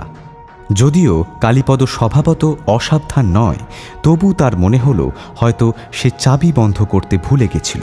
কারণ ঘরে যদি চোর আসত তবে বাইরের দরজার তালা বন্ধ থাকত না। বাক্স খুলে দেখে তার সমস্ত কাপড় চোপড় ওলট পালট। তার বুক দমে গেল। তাড়াতাড়ি সমস্ত জিনিসপত্র বের করে দেখল তার সেই মায়ের দেওয়া নোটখানি নেই। কাগজ ও কাপড়ের মোড়কগুলো আছে। বার করে কালীপদ সমস্ত কাপড় সবলে ছাড়া দিতে লাগল, নোট বের হলো না। এদিকে উপরের তলার 2-1টি করে লোক যেন নিজের কাজে সিঁড়ি দিয়ে নেমে সেই ঘরটার দিকে কটাক্ষপাত করে বারবার ওঠানামা করতে লাগল। উপরে অট্টহাস্যের ফোয়ারা খুলে গেল। যখন নোটের কোনো আশাই রইল না এবং মাথার কষ্টে যখন জিনিসপত্র নাড়ানাড়ি করা তার পক্ষে আর সম্ভব হলো না, তখন সে নিজের বিছানার উপর উপুর হয়ে মৃতদেহের মতো পড়ে রইল। এই তার মায়ের অনেক দুঃখের নোটখানা।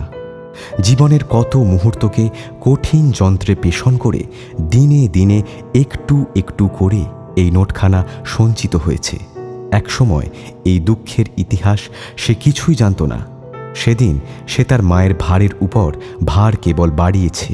অবশেষে যেদিন মা তাকে তার প্রতিদিনের নিয়ত আবর্তমান দুঃখের সঙ্গী করে নিলেন, সেদিনকার মতো এমন গৌরব সে তার বয়সে আর কখনো ভোগ করেনি।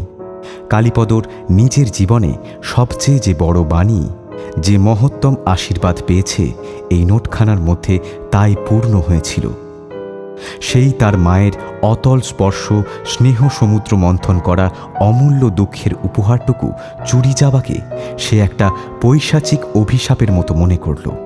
পাশের সিঁড়ির উপর দিয়ে পায়ের শব্দ আজ বারবার শোনা যেতে লাগল। অকারণ ওঠা এবং নামার আজ আর বিরাম নেই। গ্রামে আগুন লেগে পুড়ে ছাই হয়ে যাচ্ছে, আর ঠিক তার পাশ দিয়েই কৌতুকে কলশব্দে নদী অবিরত ছুটে চলেছে। এও সেই রকম। উপরের তলার অট্টহাস্য শুনে একসময় কালীপদর হঠাৎ মনে হলো এ কোনো চোরের কাজ নয়। এক মুহূর্তে সে বুঝতে পারল শৈলেন্দ্রের দল কৌতুক করে তার এই নোট নিয়ে গেছে।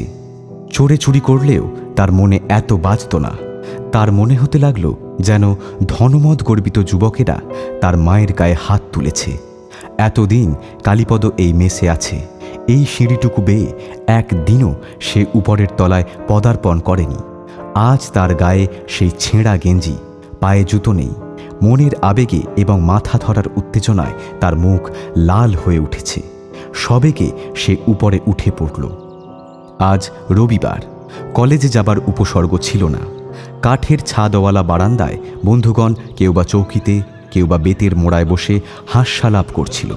কালীপদ তাদের মাঝখানে ছুটে গিয়ে ক্রোধিত স্বরে বলে উঠল, দিন, আমার নোট দিন।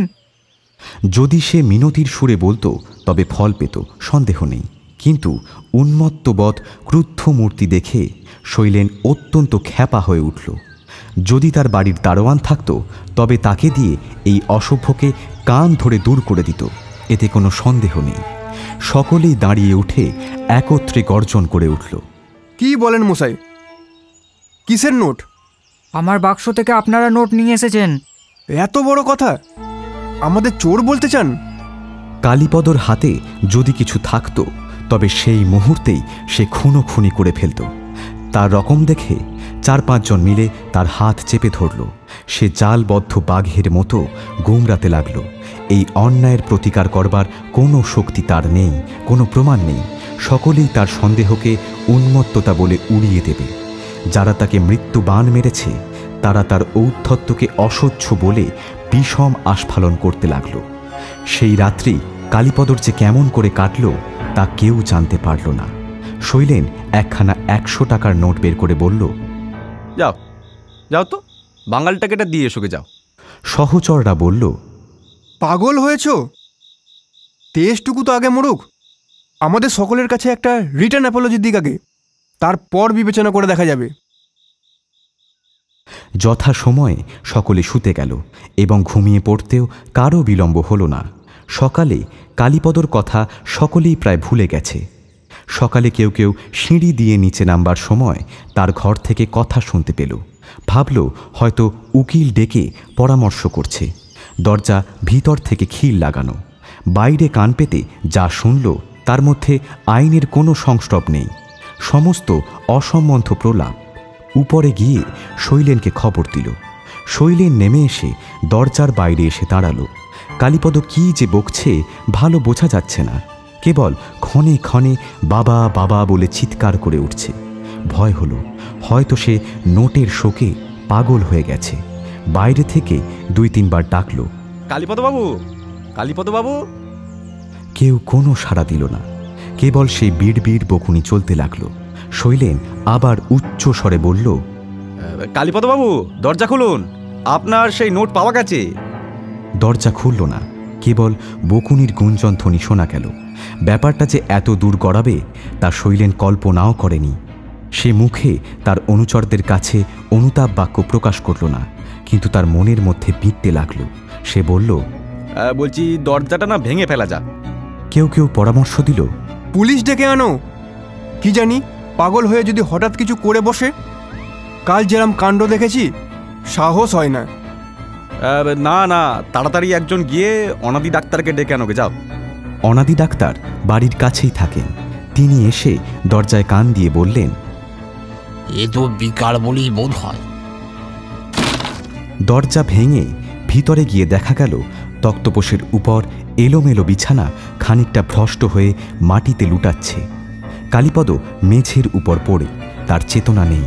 সে গড়াচ্ছে, ক্ষণে ক্ষণে হাত পা ছুঁড়ছে এবং প্রলাপ বকছে। তার রক্তবর্ণ চোখ দুটো খোলা এবং তার মুখে যেন রক্ত ফেটে পড়ছে। ডাক্তার তার পাশে বসে অনেকক্ষণ পরীক্ষা করে শৈলেনকে জিজ্ঞাসা করলেন, এর আত্মীয় কেউ আছে? শৈলেনের মুখ বিবর্ণ হয়ে গেল। সে ভীত হয়ে জিজ্ঞাসা করল, কেন বলুন দেখি? ডাক্তার গম্ভীর স্বরে বললেন, খবর দেওয়া ভালো, লক্ষণ ভালো নয় এর। এদের সঙ্গে আমাদের ভালো আলাপ নেই। আত্মীয়ের খবর কিছুই জানি না, সন্ধান করব, কিন্তু ইতিমধ্যে কি করা কর্তব্য? এই ঘর থেকে রোগীকে এখনই দোতলার কোনো ঘরে নিয়ে যাওয়া উচিত। দিনরাত শুশ্রূষার ব্যবস্থা করা চাই। শৈলেন রোগীকে তার নিজের ঘরে নিয়ে গেল। তার সহচরদের সকলকে ভিড় করতে নিষেধ করে ঘর থেকে বিদায় করে দিল। কালীপদর মাথায় বরফের পুঁটলি লাগিয়ে নিজের হাতে বাতাস করতে লাগল। এই বাড়ির উপরতলার দল পাছে কোনো প্রকার অবজ্ঞা বা পরিহাস করে, এই জন্য নিজের বাবা মার সব পরিচয় কালীপদ এদের কাছ থেকে গোপন করে চলেছে। নিজে তাদের নামে যে চিঠি লিখত তা সাবধানে ডাকঘরে দিয়ে আসত এবং ডাকঘরের ঠিকানাতেই তার নামে চিঠি আসত। প্রত্যহ সে নিজে গিয়ে তা সংগ্রহ করে আনত। কালীপদর বাড়ির পরিচয় জানার জন্য আর একবার তার বাক্স খুলতে হলো। তার বাক্সের মধ্যে 2 তাড়া চিঠি ছিল।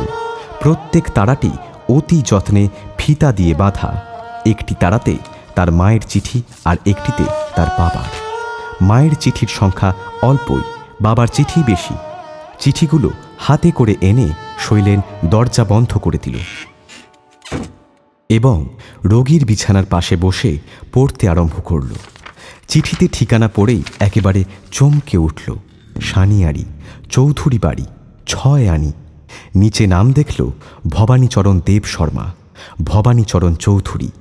চিঠি রেখে স্তব্ধ হয়ে বসে সে কালীপদর মুখের দিকে তাকিয়ে রইল। কিছুদিন আগে একবার তার সহচরদের মধ্যে কে একজন বলছিল তার মুখের সঙ্গে কালীপদর মুখের অনেকটা আদল আসে। সে কথাটা তার শুনতে ভালো লাগেনি এবং অন্য সকলে তা একেবারেই উড়িয়ে দিয়েছিল। আজ বুঝতে পারল সে কথাটা অমূলক নয়। তার পিতামহরা 2 ভাই ছিলেন, শ্যামাচরণ এবং ভবানীচরণ। এ কথা সে জানত। তার পরবর্তীকালের ইতিহাস তাদের বাড়িতে কখনো আলোচিত হয়নি। ভবানীচরণের যে পুত্র আছে এবং তার নাম কালীপদ তা সে জানতই না। এই কালীপদ, এই তার খুড়ো। শৈলেনের তখন মনে পড়তে লাগল শৈলেনের পিতামহী শ্যামাচরণের স্ত্রী যতদিন বেঁচে ছিলেন শেষ পর্যন্ত পরম স্নেহে তিনি ভবানীচরণের কথা বলতেন। ভবানীচরণের নাম করতে তার 2 চোখে জল ভরে উঠত। ভবানীচরণ তার দেওর বটে, কিন্তু তার পুত্রের চেয়ে বয়সে ছোট। তাকে তিনি আপন ছেলের মতোই মানুষ করেছেন। বৈষয়িক বিপ্লবে যখন তারা স্বতন্ত্র হয়ে গেলেন তখন ভবানীচরণের একটু খবর পাওয়ার জন্য তার বুক তৃষিত হয়ে থাকত। তিনি বারবার তার ছেলেদের বলেছেন, ভবানীচরণ নিতান্ত অবুঝ ভালো মানুষ বলে নিশ্চয় তোরা তাকে ফাঁকি দিয়েছিস। আমার শ্বশুর তাকে এত ভালোবাসতেন, তিনি যে তাকে বিষয় থেকে বঞ্চিত করে যাবেন এ কথা আমি বিশ্বাস করতে পারি না। তার ছেলেরা এসব কথায় অত্যন্ত বিরক্ত হতো এবং শৈলেনের মনে পড়ল সেও তার পিতামহীর উপর অত্যন্ত রাগ করত। এমনকি পিতামহী তার পক্ষ অবলম্বন করতেন বলে ভবানীচরণের উপরেও তার ভারী রাগ হতো। বর্তমানে ভবানীচরণের যে এমন দরিদ্র অবস্থা তাও সে জানত না। কালীপদর অবস্থা দেখে সকল কথা সে বুঝতে পারল এবং এতদিন সহস্র প্রলোভন সত্ত্বেও কালীপদ যে তার অনুচর শ্রেণীতে ভর্তি হয়নি, এতে সে ভারী গৌরব অনুভব করল। যদি দৈবাৎ কালীপদ তার অনুবর্তী হতো, তবে আজ যে তার লজ্জার সীমা থাকত না। শৈলেনের দলের লোকেরা এতদিন রোজই কালীপদকে পীড়ন ও অপমান করেছে। এই বাসাতে তাদের মাঝখানে কাকাকে শৈলেন রাখতে পারল না। ডাক্তারের পরামর্শ নিয়ে অতি যত্নে তাকে একটা ভালো বাড়িতে স্থানান্তরিত করল। ভবানীচরণ শৈলেনের চিঠি পেয়ে একটি সঙ্গী আশ্রয় করে তাড়াতাড়ি কলকাতায় ছুটে আসলেন। আসবার সময় ব্যাকুল হয়ে রাসমণি তাঁর কষ্ট সঞ্চিত অর্থের অধিকাংশই তাঁর স্বামীর হাতে দিয়ে বললেন, দেখো যেন অযত্ন না হয়। যদি তেমন বোঝো আমাকে খবর দিলেই আমি যাব। চৌধুরী বাড়ির বউয়ের পক্ষে হুটহাট করে কলকাতায় যাওয়ার প্রস্তাব এতই অসঙ্গত যে প্রথম সংবাদেই তার চাওয়া ঘটল না। তিনি রক্ষাকালীর কাছে মানত করলেন এবং গ্রহাচার্যকে ডেকে সস্তয়ন করার ব্যবস্থা করে দিলেন। ভবানীচরণ কালীপদর অবস্থা দেখে হতবুদ্ধি হয়ে গেলেন। কালীপদর তখন ভালো করে জ্ঞান হয়নি। সে তাকে মাস্টার মশাই বলে ডাকল। এতে তার বুক ফেটে গেল। কালীপদ প্রায় মাঝে মাঝে প্রলাপে বাবা বাবা বলে ডেকে উঠছিল। তিনি তার হাত ধরে তার মুখের কাছে মুখ নিয়ে গিয়ে উচ্চ স্বরে বলছিলেন, এই যে বাবা বাবা, এই যে আমি এসেছি। কিন্তু সে যে তাকে চিনেছে এমন ভাব প্রকাশ করল না। ডাক্তার এসে বললেন, জ্বর আগের থেকে কিছু কমেছে, হয়তো এবার ভালোর দিকে যাবে। কালীপদ ভালোর দিকে যাবে না এ কথা ভবানীচরণ মনেই করতে পারেন না। বিশেষত তার শিশুকাল থেকে সকলেই বলে আসছে কালীপদ বড় হয়ে একটা অসাধ্য সাধন করবে। সেটাকে ভবানীচরণ কেবলমাত্র লোকমুখের কথা বলে গ্রহণ করেননি। সে বিশ্বাস একেবারে তাঁর সংস্কারগত হয়ে গেছিল। কালীপদকে বাঁচাতেই হবে, এ তার ভাগ্যের লিখন। এই কারণে ডাক্তার যতটুকু ভালো বলে তিনি তার চেয়ে অনেক বেশি ভালো শুনে বসেন এবং রাসমণিকে যে চিঠি লেখেন তাতে আশঙ্কার কোনো কথাই থাকে না। শৈলেন্দ্রের ব্যবহারে ভবানীচরণ একেবারে আশ্চর্য হয়ে গেলেন। সে যে তার পরমাত্মীয় নয় এ কথা কে বলবে?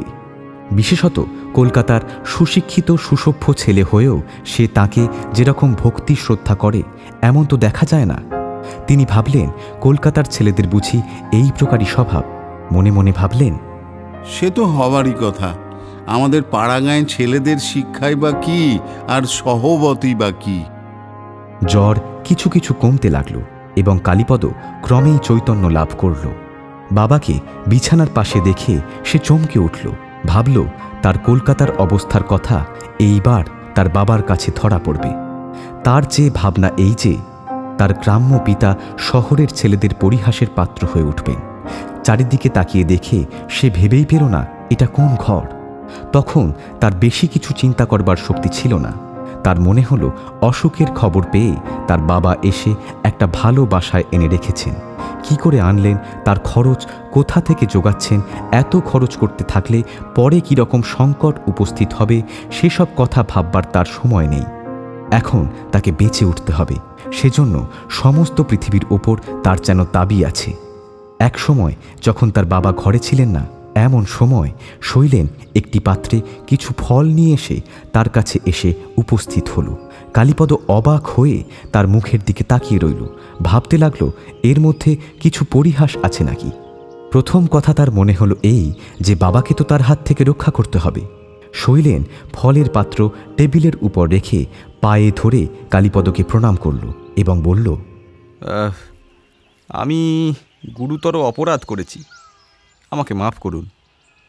কালীপদ শশব ব্যস্ত হয়ে উঠল। শৈলেনের মুখ দেখেই সে বুঝতে পারল তার মনে কোনো কপটতা নেই। প্রথম যখন কালীপদ মেসে এসেছিল, এই যৌবনের দীপ্তিতে উজ্জ্বল সুন্দর মুখশ্রী দেখে কতবার তার মন অত্যন্ত আকৃষ্ট হয়েছে, কিন্তু সে নিজের দারিদ্র্যের সংকোচে কোনো দিন এর কাছেও আসেনি। যদি সে সমকক্ষ লোক হতো, যদি বন্ধুর মতো এর কাছ থেকে আসবার অধিকার তার পক্ষে স্বাভাবিক হতো, তবে সে কতই না খুশি হতো।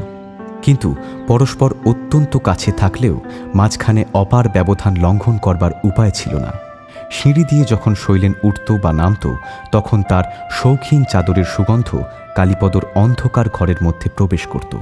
তখন সে পড়া ছেড়ে একবার এই হাস্যপ্রফুল্ল চিন্তারেখাহীন তরুণ মুখের দিকে না তাকিয়ে থাকতে পারত না। সেই মুহূর্তে কেবল ক্ষণকালের জন্য তার সেই স্যাঁতস্যাঁতে কোণের ঘরে দূর সৌন্দর্য লোকের ঐশ্বর্য বিচ্ছুরিত রশ্মি ছটা এসে পড়ত। তারপরে সেই শৈলেনের নির্দয় তারুণ্য তার কাছে কীরকম সাংঘাতিক হয়ে উঠেছিল তা সকলেরই জানা আছে। আজ শৈলেন যখন ফলের পাত্র বিছানায় তার সামনে এনে উপস্থিত করল, তখন দীর্ঘ নিঃশ্বাস ফেলে ওই সুন্দর মুখের দিকে কালীপদ আর একবার তাকিয়ে দেখল। ক্ষমার কথা সে মুখে কিছুই উচ্চারণ করল না, আস্তে আস্তে ফল তুলে খেতে লাগল। এতেই যা বলবার তা বলা হয়ে গেল। কালীপদ রোজ আশ্চর্য হয়ে দেখতে লাগল। তার গ্রাম্য পিতা ভবানীচরণের সঙ্গে শৈলেনের খুব ভাব জমে উঠল। শৈলেন তাকে ঠাকুরদা বলে এবং পরস্পরের মধ্যে অবাধে ঠাট্টা তামাশা চলে। তাদের উভয় পক্ষের হাস্য কৌতুকের প্রধান লক্ষ্য ছিলেন অনুপস্থিত ঠাকুরন দিদি। এতকাল পরে এই পরিহাসের হিল্লোলে ভবানীচরণের মনে যেন যৌবন স্মৃতি পুলক সঞ্চার করতে লাগল। ঠাকুরন দিদির সহস্ত রচিত আচার আমসত্ত্ব প্রভৃতি সমস্তই শৈলেন চুরি করে নিঃশেষে খেয়ে ফেলেছে, একথা আজ সে নির্লজ্জভাবে স্বীকার করল। এই চুরির খবরে কালীপদর মনে বড় একটা গভীর আনন্দ হল। তার মায়ের হাতের সামগ্রী সে বিশ্বের লোককে ডেকে খাওয়াতে চায়, যদি তারা এর আদর বোঝে। কালীপদর কাছে আজ নিজের রোগের শয্যা আনন্দ সভা হয়ে উঠল। এমন সুখ তার জীবনে সে অল্পই পেয়েছে। কেবল ক্ষণে ক্ষণে তার মনে হতে লাগল, মা যদি থাকতেন। তার মা থাকলে এই কৌতুক পরায়ণ সুন্দর যুবকটিকে যে কত স্নেহ করতেন এই কথা সে কল্পনা করতে লাগল। সেই কেবল একটা আলোচনার বিষয় ছিল, যেটাতে আনন্দ প্রবাহে মাঝে মাঝে বড় বাধা দিত। কালীপদর মনে যেন দারিদ্র্যের একটা অভিমান ছিল। কোনো এক সময় তাদের প্রচুর ঐশ্বর্য ছিল, এ কথা নিয়ে বৃথা গর্ব করতে তার ভারী লজ্জা বোধ হতো। আমরা গরিব, এ কথাটাকে কোনো কিন্তু দিয়ে চাপা দিতে সে মোটেই রাজি ছিল না। ভবানীচরণও যে তাদের ঐশ্বর্যের দিনের কথা গর্ব করে পারতেন তা নয়, কিন্তু সে যে তার সুখের দিন ছিল, তখন তার যৌবনের দিন ছিল। বিশ্বাসঘাতক সংসারের বিভৎস মূর্তি তখনও ধরা পড়েনি। বিশেষত শ্যামাচরণের স্ত্রী, তাঁর পরম স্নেহশালিনী ভাতৃজায়া রমা সুন্দরী যখন তাদের সংসারের গিন্নি ছিলেন, তখন সেই লক্ষ্মীর ভরা ভাণ্ডারের দ্বারে দাঁড়িয়ে কি অজস্র আদরই তাঁরা লুটেছিলেন। সেই অস্তমিত সুখের দিনের স্মৃতির ছটাতেই তো ভবানীচরণের জীবনের সন্ধ্যা সোনায় মণ্ডিত হয়ে আছে। কিন্তু এই সমস্ত সুখস্মৃতি আলোচনার মাঝখানে ঘুরে ফিরে কেবলই সেই উইল চুরির কথাটা এসে পড়ে। ভবানীচরণ এই প্রসঙ্গে ভারী উত্তেজিত হয়ে পড়েন। এখনও সে উইল পাওয়া যাবে এ সম্বন্ধে তার মনে লেশমাত্র সন্দেহ নেই। তার সতীসাধ্যী মায়ের কথা কখনোই ব্যর্থ হবে না, এই কথা উঠে পড়লেই কালীপদ মনে মনে অস্থির হয়ে উঠত। সে জানত এটা তার বাবার একটা পাগলামি মাত্র। তার মায়ে ছেলে এই পাগলামিকে আপোষে প্রশ্রয়ও দিয়েছে, কিন্তু শৈলেনের কাছে তার বাবার এই দুর্বলতা প্রকাশ পায়। এ তার কিছুতেই ভালো লাগে না। কতবার সে বাবাকে বলেছে, না বাবা, ওটা তোমার একটা মিথ্যা সন্দেহ। কিন্তু এরকম তর্কে উল্টো ফল হতো। তার সন্দেহ যে অমূলক নয় তা প্রমাণ করবার জন্য সমস্ত ঘটনার তিনি তন্ন তন্ন করে বিবৃত করতে থাকতেন। তখন কালীপদ নানা চেষ্টা করেও কিছুতেই তাকে থামাতে পারত না। বিশেষত কালীপদ এটা স্পষ্ট লক্ষ্য করেছে যে এই প্রসঙ্গটা কিছুতেই শৈলেনের ভালো লাগে না। এমনকি সেও বিশেষ একটু যেন উত্তেজিত হয়ে ভবানীচরণের যুক্তি খণ্ডন করতে চেষ্টা করত। অন্য সব বিষয়েই ভবানীচরণ আর সকলের মতো মেনে নিতে প্রস্তুত আছেন, কিন্তু এই বিষয়টাতে তিনি কারো কাছে হার মানতে পারেন না। তার মা লিখতে পড়তে জানতেন। তিনি নিজের হাতে তার বাবার উইল এবং অন্য দলিলটা বাক্সে বন্ধ করে লোহার সিন্দুকে তুলেছেন। অথচ তার সামনেই মা যখন বাক্স খুললেন, তখন দেখা গেল অন্য দলিলটা যেমন ছিল তেমনই আছে, অথচ উইলটা নেই। একে চুরি বলা হবে না তো কি বলা হবে? কালীপদ তাকে ঠান্ডা করবার জন্য বলতো, তা বেশ তো বাবা, যারা তোমার বিষয় ভোগ করছে তারা তো তোমার ছেলেরই মতো। তারা তো তোমারই ভাইপো। সে সম্পত্তি তোমার বাবার বংশে রয়েছে। এ কি কম সুখের কথা? শৈলেন এসব কথা বেশিক্ষণ সইতে পারত না। সে ঘর ছেড়ে উঠে চলে যেত। কালীপদ মনে মনে পীড়িত হয়ে ভাবত, শৈলেন হয়তো তার বাবাকে অর্থলোলুপ বিষয়ী বলে মনে করছে, অথচ তার বাবার মধ্যে বৈষয়িকতার নামগন্ধ নেই। এ কথা কোনো মতে শৈলেনকে বোঝাতে পারলে কালীপদ বড়ই আরাম পেত। এতদিনে কালীপদ ও ভবানীচরণের কাছে শৈলেন নিজের পরিচয় নিশ্চয়ই প্রকাশ করত, কিন্তু এই উইল চুরির আলোচনায় তাকে বাধা দিত। তার বাবা পিতামহ যে উইল চুরি করেছেন এ কথা সে কোনো মতেই বিশ্বাস করতে চাইল না। অথচ ভবানীচরণের পক্ষে পৈতৃক বিষয়ের ন্যায্য অংশ থেকে বঞ্চিত হওয়ার মধ্যে যে একটা নিষ্ঠুর অন্যায় আছে সে কথাও সে কোনো মতে অস্বীকার করতে পারল না। এখন থেকে এই প্রসঙ্গে কোনো প্রকার তর্ক করা সে বন্ধ করে দিল। একেবারে সে চুপ করে থাকত এবং যদি কোনো সুযোগ পেত তবে উঠে চলে যেত। এখনও বিকালে একটু অল্প জ্বর এসে কালীপদর মাথা ধরত, কিন্তু সেটাকে সে রোগ বলে গণ্যই করত না। পড়ার জন্য তার মন উদ্বিগ্ন হয়ে উঠল। একবার তার স্কলারশিপ ফসকে গেছে, আর তো সেরকম হলে চলবে না। শৈলেনকে লুকিয়ে আবার সে পড়তে আরম্ভ করল। এ সম্বন্ধে ডাক্তারের কঠোর নিষেধ আছে জেনেও সে তা অগ্রাহ্য করল। ভবানীচরণকে কালীপদ বলল, বাবা, তুমি বাড়ি ফিরে যাও। সেখানে মা একলা আছেন। আমি তো বেশ সেরে উঠেছি। এখন আপনি গেলে কোনো ক্ষতি নেই। আর তো ভাবনার কারণ কিছুই দেখছি না। এখন যেটুকু আছে সে দুদিনেই সেরে যাবে, আর আমরা তো আছি। সে আমি বেশ জানি। কালীপদর জন্য আমার ভাবনা করার কিছুই নেই। আমার কলকাতায় আসবার কোনো প্রয়োজনই ছিল না। তবু মন মানে কই ভাই, বিশেষত তোমার ঠাকুরুন দিদি যখন যেটি ধরেন সে তো আর ছাড়াবার জো নেই। শৈলেন হেসে বলল, ঠাকুরদা, তুমিই তো আদর দিয়ে ঠাকুরন দিদিকে একবারে মাটি করেছ। ভবানীচরণ হেসে বললেন, আচ্ছা ভাই আচ্ছা, ঘরে যখন নাত বউ আসবে তখন তোমার শাসন প্রণালীটা কেমন কঠোর আকার ধারণ করে দেখা যাবে। ভবানীচরণ একান্তভাবে রাসমণির সেবায় পালিত জীব। কলকাতার নানা প্রকার আরাম আয়োজনও রাসমণির আদর যত্নের অভাব কিছুতেই পূরণ করতে পারছিল না। এই কারণে ঘরে যাবার জন্য তাকে বড় বেশি অনুরোধ করতে হলো না। সকালবেলায় জিনিসপত্র বেঁধে প্রস্তুত হয়েছেন, এমন সময় কালীপদর ঘরে গিয়ে দেখলেন তার মুখ চোখ অত্যন্ত লাল হয়ে উঠেছে। তার গা যেন আগুনের মতো গরম। কাল অর্ধেক রাত সে লজিক মুখস্থ করেছে, বাকি রাত এক নিমেষের জন্য ঘুমাতে পারেনি। কালীপদর দুর্বলতা সেরে তো ওঠেইনি, তার উপরে আবার রোগের প্রবল আক্রমণ দেখে ডাক্তার বিশেষ চিন্তিত হলেন। শৈলেনকে আড়ালে ডেকে নিয়ে গিয়ে বললেন, এবার ঠিক ভালো বোধ করছি না। শৈলেন ভবানীচরণকে বলল, দেখো ঠাকুরদা, তোমারও কষ্ট হচ্ছে, রোগীরও বোধ হয় ঠিক তেমন সেবা হচ্ছে না। তাই আমি বলি আর দেরি না করে ঠাকুরন দিদিকে আনানো যাক। শৈলেন যতই ঢেকে বলুক, একটা প্রকাণ্ড ভয় এসে ভবানীচরণের মনকে অভিভূত করে ফেলল। তার হাত পা থর থর করে কাঁপতে লাগলো। তিনি বললেন, তোমরা যেমন ভালো বোঝো তাই করো। রাসমণির কাছে চিঠি গেল। তিনি তাড়াতাড়ি বগলাচরণকে সঙ্গে করে কলকাতায় আসলেন। সন্ধ্যার সময় কলকাতায় পৌঁছে তিনি কেবল কয়েক ঘন্টা মাত্র কালীপদকে জীবিত দেখেছিলেন। বিকারের অবস্থায় সে রয়ে রয়ে মাকে ডাকছিল। সেই ধ্বনিগুলি তার বুকে বিঁধে রইল। ভবানীচরণ এই আঘাত সয়ে কেমন করে বেঁচে থাকবেন সেই ভয়ে রাসমণি নিজের শোককে ভালো করে প্রকাশ করবার আর অবসর পেলেন না। তার পুত্র আবার তার স্বামীর মধ্যে গিয়ে বিলীন হল।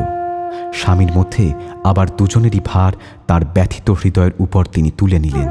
তার প্রাণ বলল আর সয় না, তবু তাকে সইতেই হল। রাত্রি তখন অনেক। গভীর শোকের একান্ত ক্লান্তিতে কেবল ক্ষণকালের জন্য রাসমণি অচেতন হয়ে ঘুমিয়ে পড়েছিলেন, কিন্তু ভবানীচরণের ঘুম হচ্ছিল না। কিছুক্ষণ বিছানায় এপাশ ওপাশ করে অবশেষে দীর্ঘ নিঃশ্বাস ফেলে দয়াময় হরি বলে উঠে পড়েছে। দয়াময় হরি।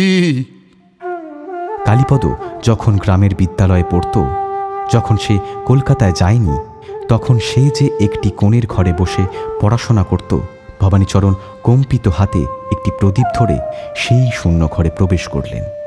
রাসমণির হাতে আঁকা ছিন্ন কাঁথাটি এখনও তক্তপোষের ওপর পাতা আছে। তার নানা স্থানে এখনও সেই কালির দাগ রয়েছে। মলিন দেওয়ালের গায়ে কয়লার আঁকা সেই জ্যামিতির রেখাগুলি দেখা যাচ্ছে।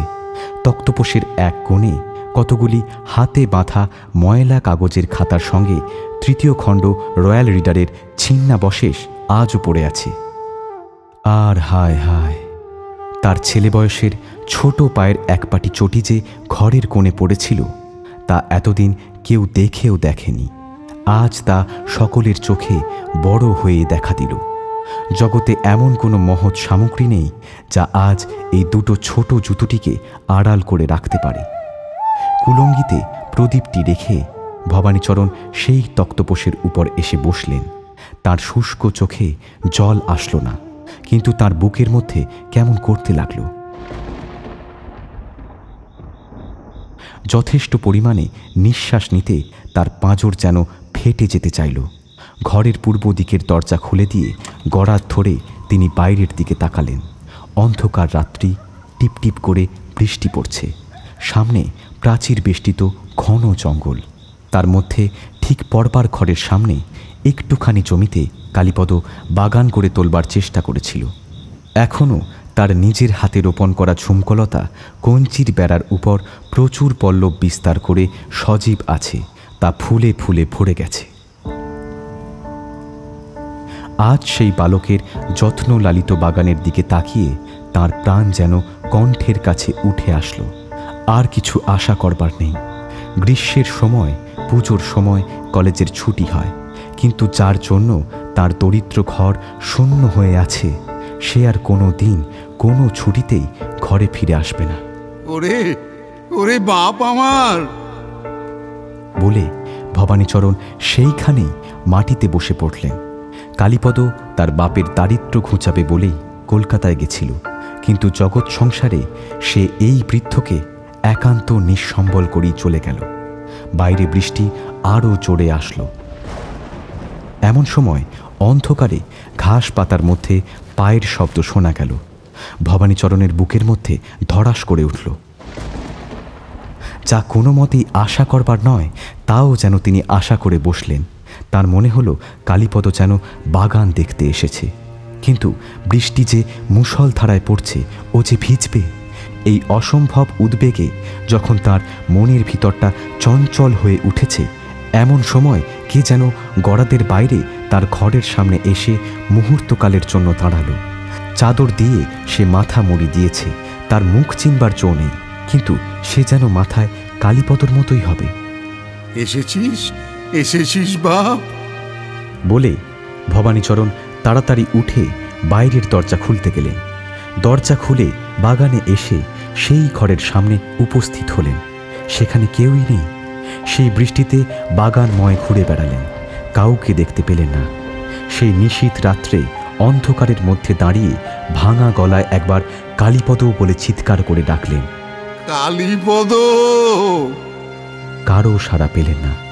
সেই ডাকে নটু চাকরটা গোয়াল ঘর থেকে বেরিয়ে এসে অনেক করে বৃদ্ধকে ঘরে নিয়ে আসলো। পরদিন সকালে নটু ঘর ছাড় দিতে গিয়ে দেখল গড়াদের সামনেই ঘরের ভিতরে পুঁটলিতে বাঁধা কি যেন একটা পড়ে আছে। সেটা সে ভবানীচরণের হাতে এনে দিল। ভবানীচরণ খুলে দেখলেন একটা পুরনো দলিলের মতো। চশমা বের করে চোখে লাগিয়ে একটু পরেই তিনি তাড়াতাড়ি ছুটে রাসমণির সামনে গিয়ে উপস্থিত হলেন এবং কাগজখানা তার কাছে মেলে ধরলেন। রাসমণি জিজ্ঞাসা করলেন, ও কি? সেই উইল। কে দিল?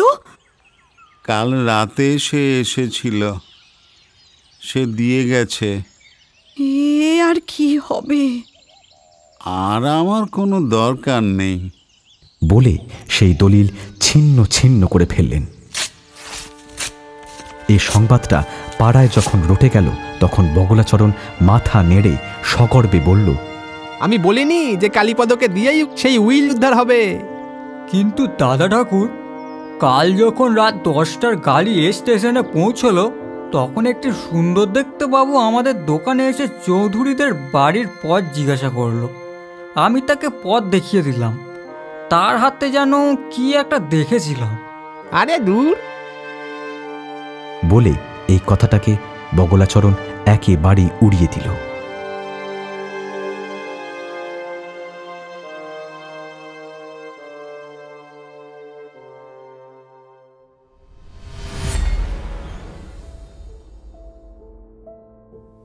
আমাদের গল্পটি ফুরলো, নোটে গাছটি মুড়লো।